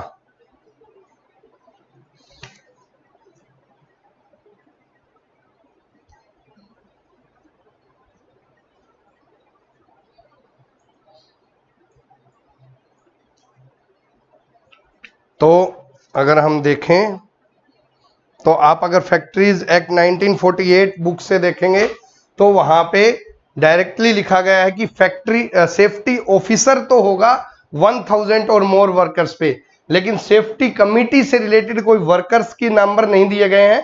सेफ्टी कमिटी उस फैक्ट्री में कंस्टिट्यूट की जाएगी जहां पे हजार्डस सब्सटेंस आर यूज्ड और हैंडल्ड।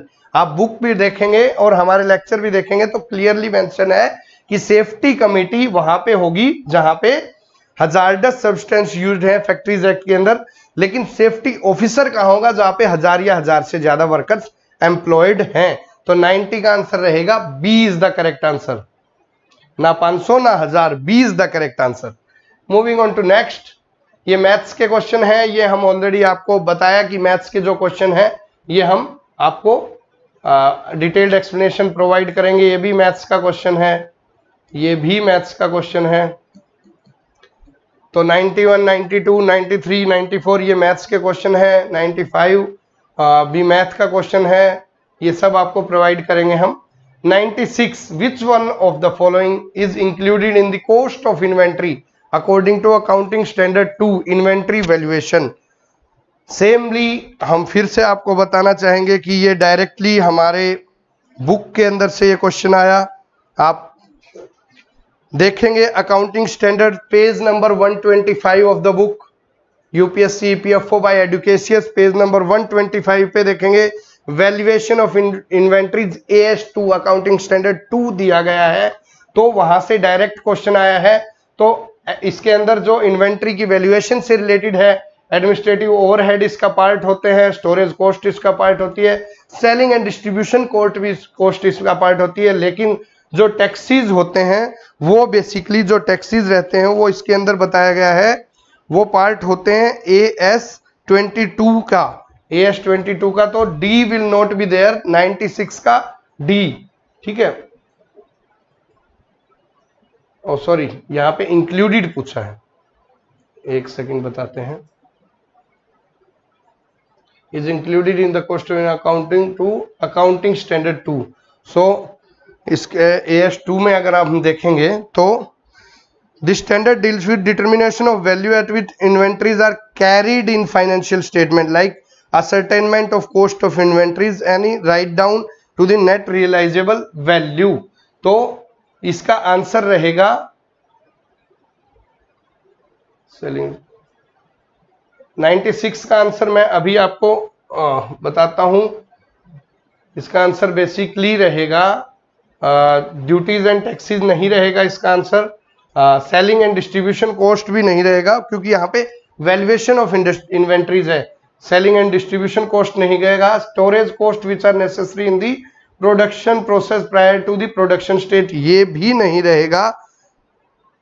बेसिकली इसका आंसर ए रहेगा, A will be the correct answer, 96 का ए आंसर रहेगा। आई थॉट यहाँ पे नोट पूछा है तो इसलिए डी बोल लगा दिया गया था, A will be the correct answer. बाकी इससे related detail I will let you know 96 question की। ट्रायल बैलेंस का है जो क्वेश्चन है 97, ये एक सॉल्यूशन लाइक क्वेश्चन है। 96, 97 आई लेट यू नो इसका क्या करेक्ट आंसर रहेगा। 98 और 99 भी, ये 96, 97, 98, 99, 96 to 99 ये क्वेश्चंस के मैं सॉल्यूशन आपको मैथ्स की जो सीरीज रहेगी मैथ्स के साथ आपको प्रोवाइड करूंगा, क्योंकि ये बेसिकली कैलकुलेशंस के क्वेश्चन है, ठीक है। और जो हमारी अकाउंट से रिलेटेड टीम है that is working on this questions, जैसे ही वो हो जाता है आपको एक्सप्लेनेशन के साथ I will let you know, ठीक है। 100 जो क्वेश्चन है, reporting on fraud is to be made by an auditor to the central government when the sum involved in the fraud is, अगर 1 करोड़ से नीचे का रहता है फ्रॉड तो वो अपने बोर्ड को, ऑडिटिंग बोर्ड को रिपोर्ट करेंगे ऑडिटर, लेकिन अगर 1 करोड़ से ज्यादा रहता है तो वो बोर्ड की बजाय डायरेक्टली सेंट्रल गवर्नमेंट को रिपोर्ट कर सकता है। तो 100 का आंसर करेक्ट आंसर है डी, 100 का करेक्ट आंसर है D. Moving on to next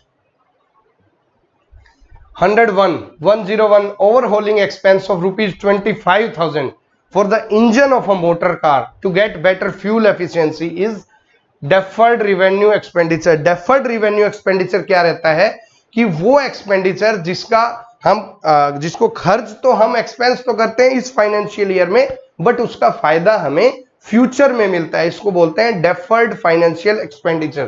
तो अगर हम एक मोटर कार पे रिपेयरिंग करवा रहे हैं, 25,000 रुपए खर्च कर रहे हैं, किस लिए कि वो एवरेज फ्यूल एफिशिएंसी अच्छी दे, फ्यूल एवरेज अच्छी दे, तो उसका फ्यूल एफिशिएंसी एक दिन में तो हमें उसका बेनिफिट नहीं मिलेगा, वो लॉन्ग टर्म में मिलेगा।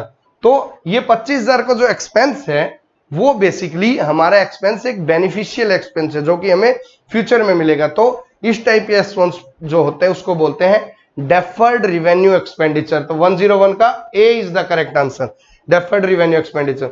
102 का है which one of the following statement is not correct. Depreciation is a non cash expense. Yes, depreciation is a non cash expense.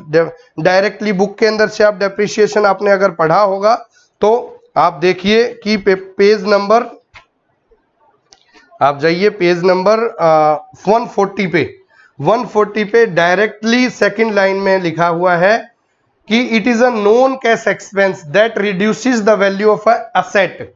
तो ये यहां पे नोट पूछा हुआ है, तो depreciation is a non cash expense, yes true.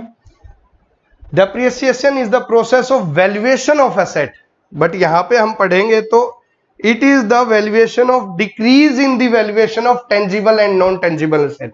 तो ये वैल्यूएशन ऑफ एसेट नहीं है, कितना डिक्रीज हुआ है वैल्यू में उसका प्रोसेस है। तो यहां पे अगर नोट पूछा गया तो बी आंसर रहेगा, यहां पे B will be the answer.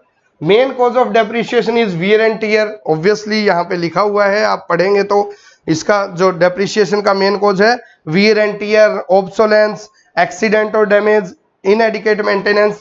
सो ये भी करेक्ट रहेगा। Depreciation must be charge so as to ascertain a true profit and loss of a business. Depreciation हमें अपनी बैलेंस शीट में दिखाना चाहिए सो दैट हमें अपने बिजनेस की ट्रू पिक्चर मिलती रहे।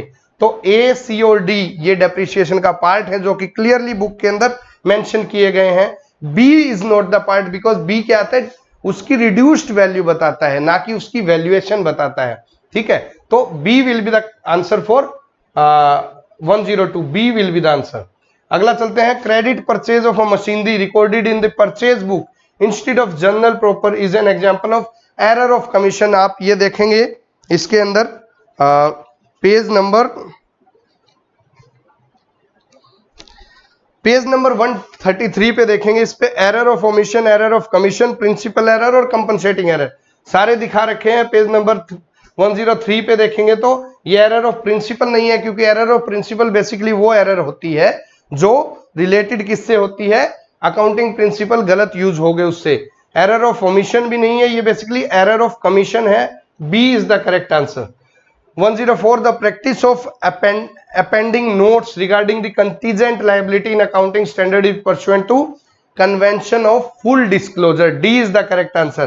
ये भी डायरेक्टली बुक से क्वेश्चन है। पेज नंबर आप देखेंगे तो मैं बताता हूं इसका page number, full disclosure principle 121, 121 number page से।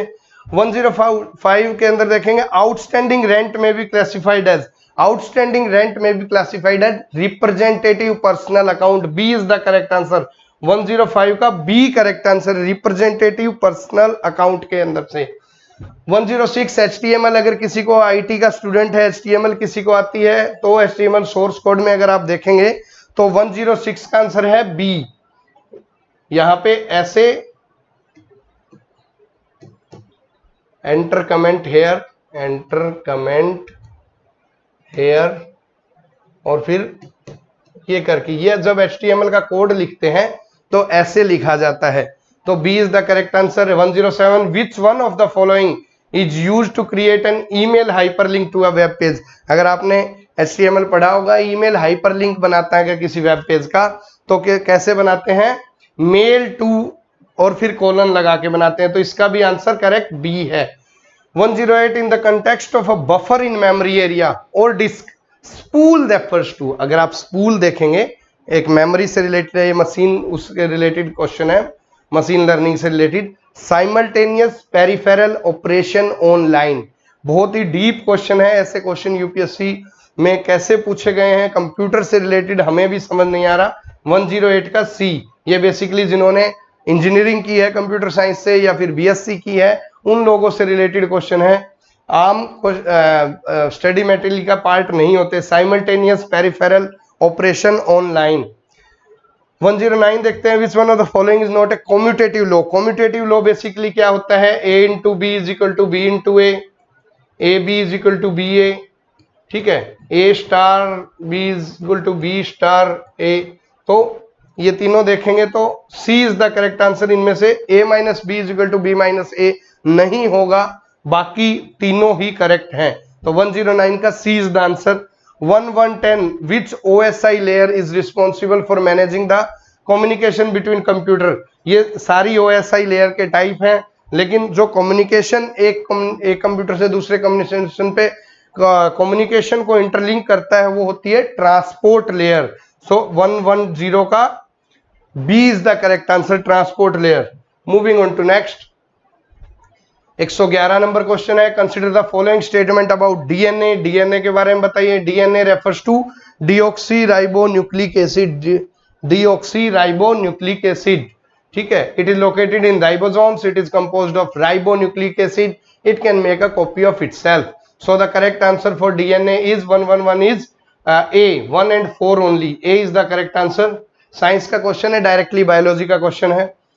वेलामैन a spongy tissue is formed in, ये एनसीईआरटी का क्वेश्चन है और वैसे भी न्यूज के अंदर भी था। वेलामैन ये एक स्पॉन्जी टिश्यू होता है जो बेसिकली एपिफाइटिक रूट्स के अंदर पाया जाता है, ठीक है। एरियल रूट्स बोल दीजिए, एपिफाइटिक रूट्स बोल दीजिए। तो 112 का आंसर है बी, एपिफाइटिक रूट्स में पाया जाता है वेलामैन, ये एक टाइप का टिश्यू होता है। 113 ये भी एनसीईआरटी का क्वेश्चन है, which one of the following statement is not correct. Hydrogen ion can not exist alone.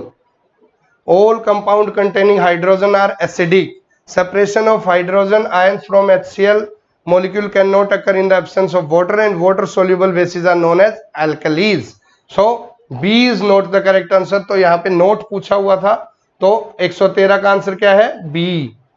114 114 which one of the following elements has the highest boiling point? किस एलिमेंट्स का highest boiling point है? Lithium, sodium, potassium, rubidium.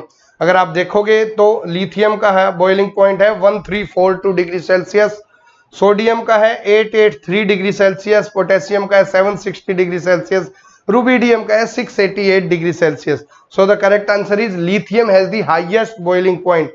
Science का question है 115 an ice cube with 10 centimeter side is divided into 8 smaller cubes each with same side. Which one of the following statement is correct? आप किसी भी cube को अगर काट देंगे तो उसका जो वॉल्यूम है वो तो सेम रहेगा. आप यहां से देख लीजिए, volume will increase, volume will decrease, volume will remain same, volume will increase. लेकिन किसी भी अगर आप क्यूब को काटेंगे उसका वॉल्यूम सेम रहेगा, उसका सरफेस एरिया चेंज हो जाएगा, क्योंकि कई क्यूब में कट गया, उसका जो सरफेस एरिया है चार साइड है वो बढ़ जाएगा, बट जो टोटल वॉल्यूम है वो सेम रहेगा. तो C is the correct answer. Total volume will remain same, but surface area will increase. Then is 116. Which one of the following regarding the attendance of retired judges at sittings of Supreme Court are correct? आप ये देखेंगे कि retired जजेस की जो supreme court के यहाँ पे सिटिंग है, डायरेक्ट क्वेश्चन है ये पॉलिटी का. इसका आंसर रहेगा 1 and 4 are correct. 128 article permits the attendance of retired जजेस at the sitting of Supreme Court. Article 128 के हिसाब से चीफ जस्टिस अलाउ कर सकता है रिटायर्ड जज को कि वो सुप्रीम कोर्ट की प्रोसीडिंग्स के अंदर बैठ सकते हैं. ठीक है. और जो फोर्थ है, the chief justice of India may at any time with the previous consent of the president request any person who has held the office of जज ऑफ अ सुप्रीम कोर्ट, जो कि पहले जज रहा है बट रिटायरमेंट हो गया, तो उसको एज अ जज एक्ट करके ये अगर प्रायर परमिशन प्रेसिडेंट की ले लेते हैं तो उसको भी कर सकते हैं. तो डायरेक्टली दो ही ऑप्शन करेक्ट थे, 1 and 4. 1 and 4 is the correct answer. 116 का ए, 116 का A is the correct answer. Moving on to next 117. The board of a cooperative society can be superseded or kept under suspension if. अगर आप cooperative society से related provision देखेंगे तो उसमें अगर वहां पे नेग्लिजेंस होती है on the performance of duties, ठीक है, उसको सस्पेंड किया जा सकता है. वहां पे अगर कोई ऐसा एक्ट होता है which is prejudicial to the interest of the cooperative society और इट्स मेंबर, तो भी किया जा सकता है. The body has failed to conduct election in accordance with the provision of the state act, तो भी किया जा सकता है. तो यहाँ पे फोर्थ नहीं होगा. There is no government share holding, ऐसा कोई जिक्र नहीं है. 1, 2 and 3 ऑल 3 आर करेक्ट. तो D is the correct answer for 117. 117 का डी आंसर रहेगा. 118 का which of the following statement regarding the MP LAD scheme. MP LAD scheme से रिलेटेड क्या है? The nodal ministry for the scheme is Ministry of Statistics and Program Implementation. Wrong. The nodal ministry MP led scheme की कौन है? Ministry of Finance है. तो पहला ही गलत हो गया. जैसे ही पहला गलत होगा आप ऑप्शन देख लीजिए, एलिमिनेशन मेथड से बिल्कुल क्लियर हो जाएगा. पहला किसकी, तीनों में पहला है, एक में नहीं है, तो C is the correct answer. 2, 3 and 4. तो क्योंकि MP led scheme Ministry of statistics and programme implementation MOSPI की नहीं है, जबकि ये मिनिस्ट्री ऑफ फाइनेंस की है. तो 118 का C is the correct answer. 119 का the global multidimensional poverty index developed by United Nation Development Programme. It is a measurement of nutrition also, cooking fuel also, asset also, school attendance also. तो 119 का A is the correct answer, all of the above. ठीक है. And last question आता है, which one of the following was not recommended by Dinesh Goswami committee of 1990. Dinesh Goswami committee 1990 में बनाई गई थी इलेक्शन रिफॉर्म पे, इलेक्टोरल रिफॉर्म के ऊपर. तो वो एक जिसका नाम था report on the committee on electoral reform, report on the committee on electoral reform,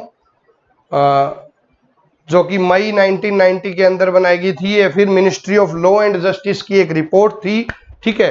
इसके अंदर कुछ रिकमेंडेशन दी गई थी. तो बी जो रिकमेंडेशन है, the member of election commission should be appointed by president of India on the advice of committee consisting of prime minister and the leader of opposition. ये नहीं था। बाकी ये रीजनल कमिश्नर की बात थी, बाकी ये भी था, ए भी था, it should have the consultative process should have statutory banking, ये भी था, and appointment of other election commissioner should be made in consultation with the chief election commissioner and chief justice of India and leader of opposition. तो ए भी था, सी भी था, D भी था, बी नहीं था वहां पे उस दिनेश गोस्वामी कमेटी का पार्ट। तो ये 120 क्वेश्चन हमने देखे। इसमें मैथ्स के जो क्वेश्चन है या फिर कुछ अकाउंट से रिलेटेड जो कैलकुलेशन वाले क्वेश्चन है 3-4, और मैथ्स के 10-12 जो क्वेश्चन है, तो ये 15-20 क्वेश्चन हम विद सॉल्यूशन लेके हाजिर होंगे। बाकी आप देख लीजिए, अपनी एनालिसिस कर लीजिए कि आपकी क्या आपने स्कोर किया है, क्या आपने कितने आंसर करेक्ट हैं, कितने गलत हैं। आपको बहुत सारी आंसर कीज भी मिल जाएंगी। आप जैसे यूट्यूब खोलेंगे बहुत सारी आंसर कीज रहेंगी। आई कैन अश्योर कि it is one of the most authentic answer की। हमने काफ़ी सोर्सेज से देख के, काफ़ी जगह से देख के, एंड राइट फ्रॉम 11:30 टू जब तक आपका APFC का ख़त्म हो गया था 5 बजे तक, 5:30 बजे तक हम इस प्रोसेस के अंदर लगे हुए थे, 5 साढ़े 5 तक, कि ऑथेंटिक आंसर कीज कैंडिडेट्स को दी जाएं।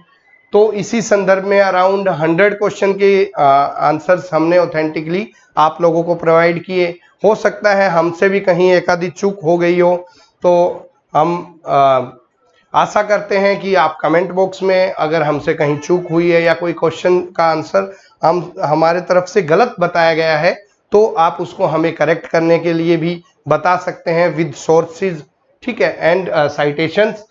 बाकी थोड़ा सा डिफिकल्ट था। बात करते हैं कट ऑफ की, तो कट ऑफ पिछले जो एग्जाम्स हुए हैं उनके मुकाबले कम ही जाने के आसार हैं, ठीक है। अगर इस एग्जाम के अंदर 70% के अराउंड, 65 to 70% के अराउंड किसी के करेक्ट हैं क्वेश्चंस, ठीक है, after deducting your this negative marking also. अगर ऐसे 70%, 70-72% के अराउंड आपके ठीक हैं, तो आप होप कर सकते हैं कि आपकी इंटरव्यू कॉल डेफिनेटली आएगी। हम भी आशा करते हैं कि 70-72% वालों की इंटरव्यू कॉल आएगी। 65 to 70% के लोग निश्चिंत हो जाइए कि आप लोगों के इंटरव्यू कॉल आने के आसार हैं। ये enforcement officer, UPSC enforcement officer का एनालिसिस था। हम बड़ा गौरवान्वित महसूस कर रहे हैं कि हमारी एडुकेशियस की जो बुक थी और जो हमारा स्टडी मटेरियल था विच वाज अवेलेबल ऑन एडुकेशियस application on Google Play Store, तो वहाँ से लेबर लॉज के काफ़ी क्वेश्चन डायरेक्टली आए। तो ये हमारे लिए बड़े फक्र की बात है, गौरव की बात है। इंडस्ट्रियल रिलेशन का इस एनफोर्समेंट ऑफिसर के एग्जाम के अंदर तो क्वेश्चंस नहीं आए थे। अकाउंटिंग के क्वेश्चन बहुत सारे डायरेक्टली बुक के अंदर से आए, वो बड़ा अच्छा लगा, गौरव महसूस हुआ। और अब हम आशा करते हैं कि जिन लोगों ने हमारी ये बुक ली थी या फिर जिन लोगों ने किसी भी सोर्सेज से पढ़ा था, तो उनका रिजल्ट अच्छा है। कट ऑफ का मैंने डिस्कशन किया कि 70% के ±5 लगा लीजिए। अगर आपके इस रेंज के अंदर मार्क्स हैं तो आप एक्सपेक्ट कर सकते हैं इंटरव्यू कॉल को। हाजिर होंगे हम कुछ बचे हुए जो क्वेश्चंस थे मैथ्स के और अकाउंटिंग के, उनका एनालिसिस लेकर, और APFC एग्जाम का भी डिटेल्ड एनालिसिस हम रात तक बनाने की कोशिश करेंगे। अदरवाइज आपको कल मॉर्निंग के अंदर वो प्रोवाइड करेंगे। तब तक के लिए आप अपना एनालिसिस देख लीजिए, कहाँ आपने मिस्टेक की हैं, कहाँ आप करेक्ट किए हैं। हमें कोई सुझाव देना हो वो सुझाव दे दीजिए। हताश निराश होने की ज़रूरत नहीं है। जिंदगी बहुत बड़ी है, एग्जाम बहुत बड़े हैं, तो बने रहिए एडुकेशियस के साथ, जो कि आपके सरकारी सपनों की एक उम्मीद को, आशा को कभी नज़रअंदाज नहीं करेगा और उन बुलंदियों को छूने में आपकी सहायता करेगा। धन्यवाद। जय हिंद, जय भारत। Thank you.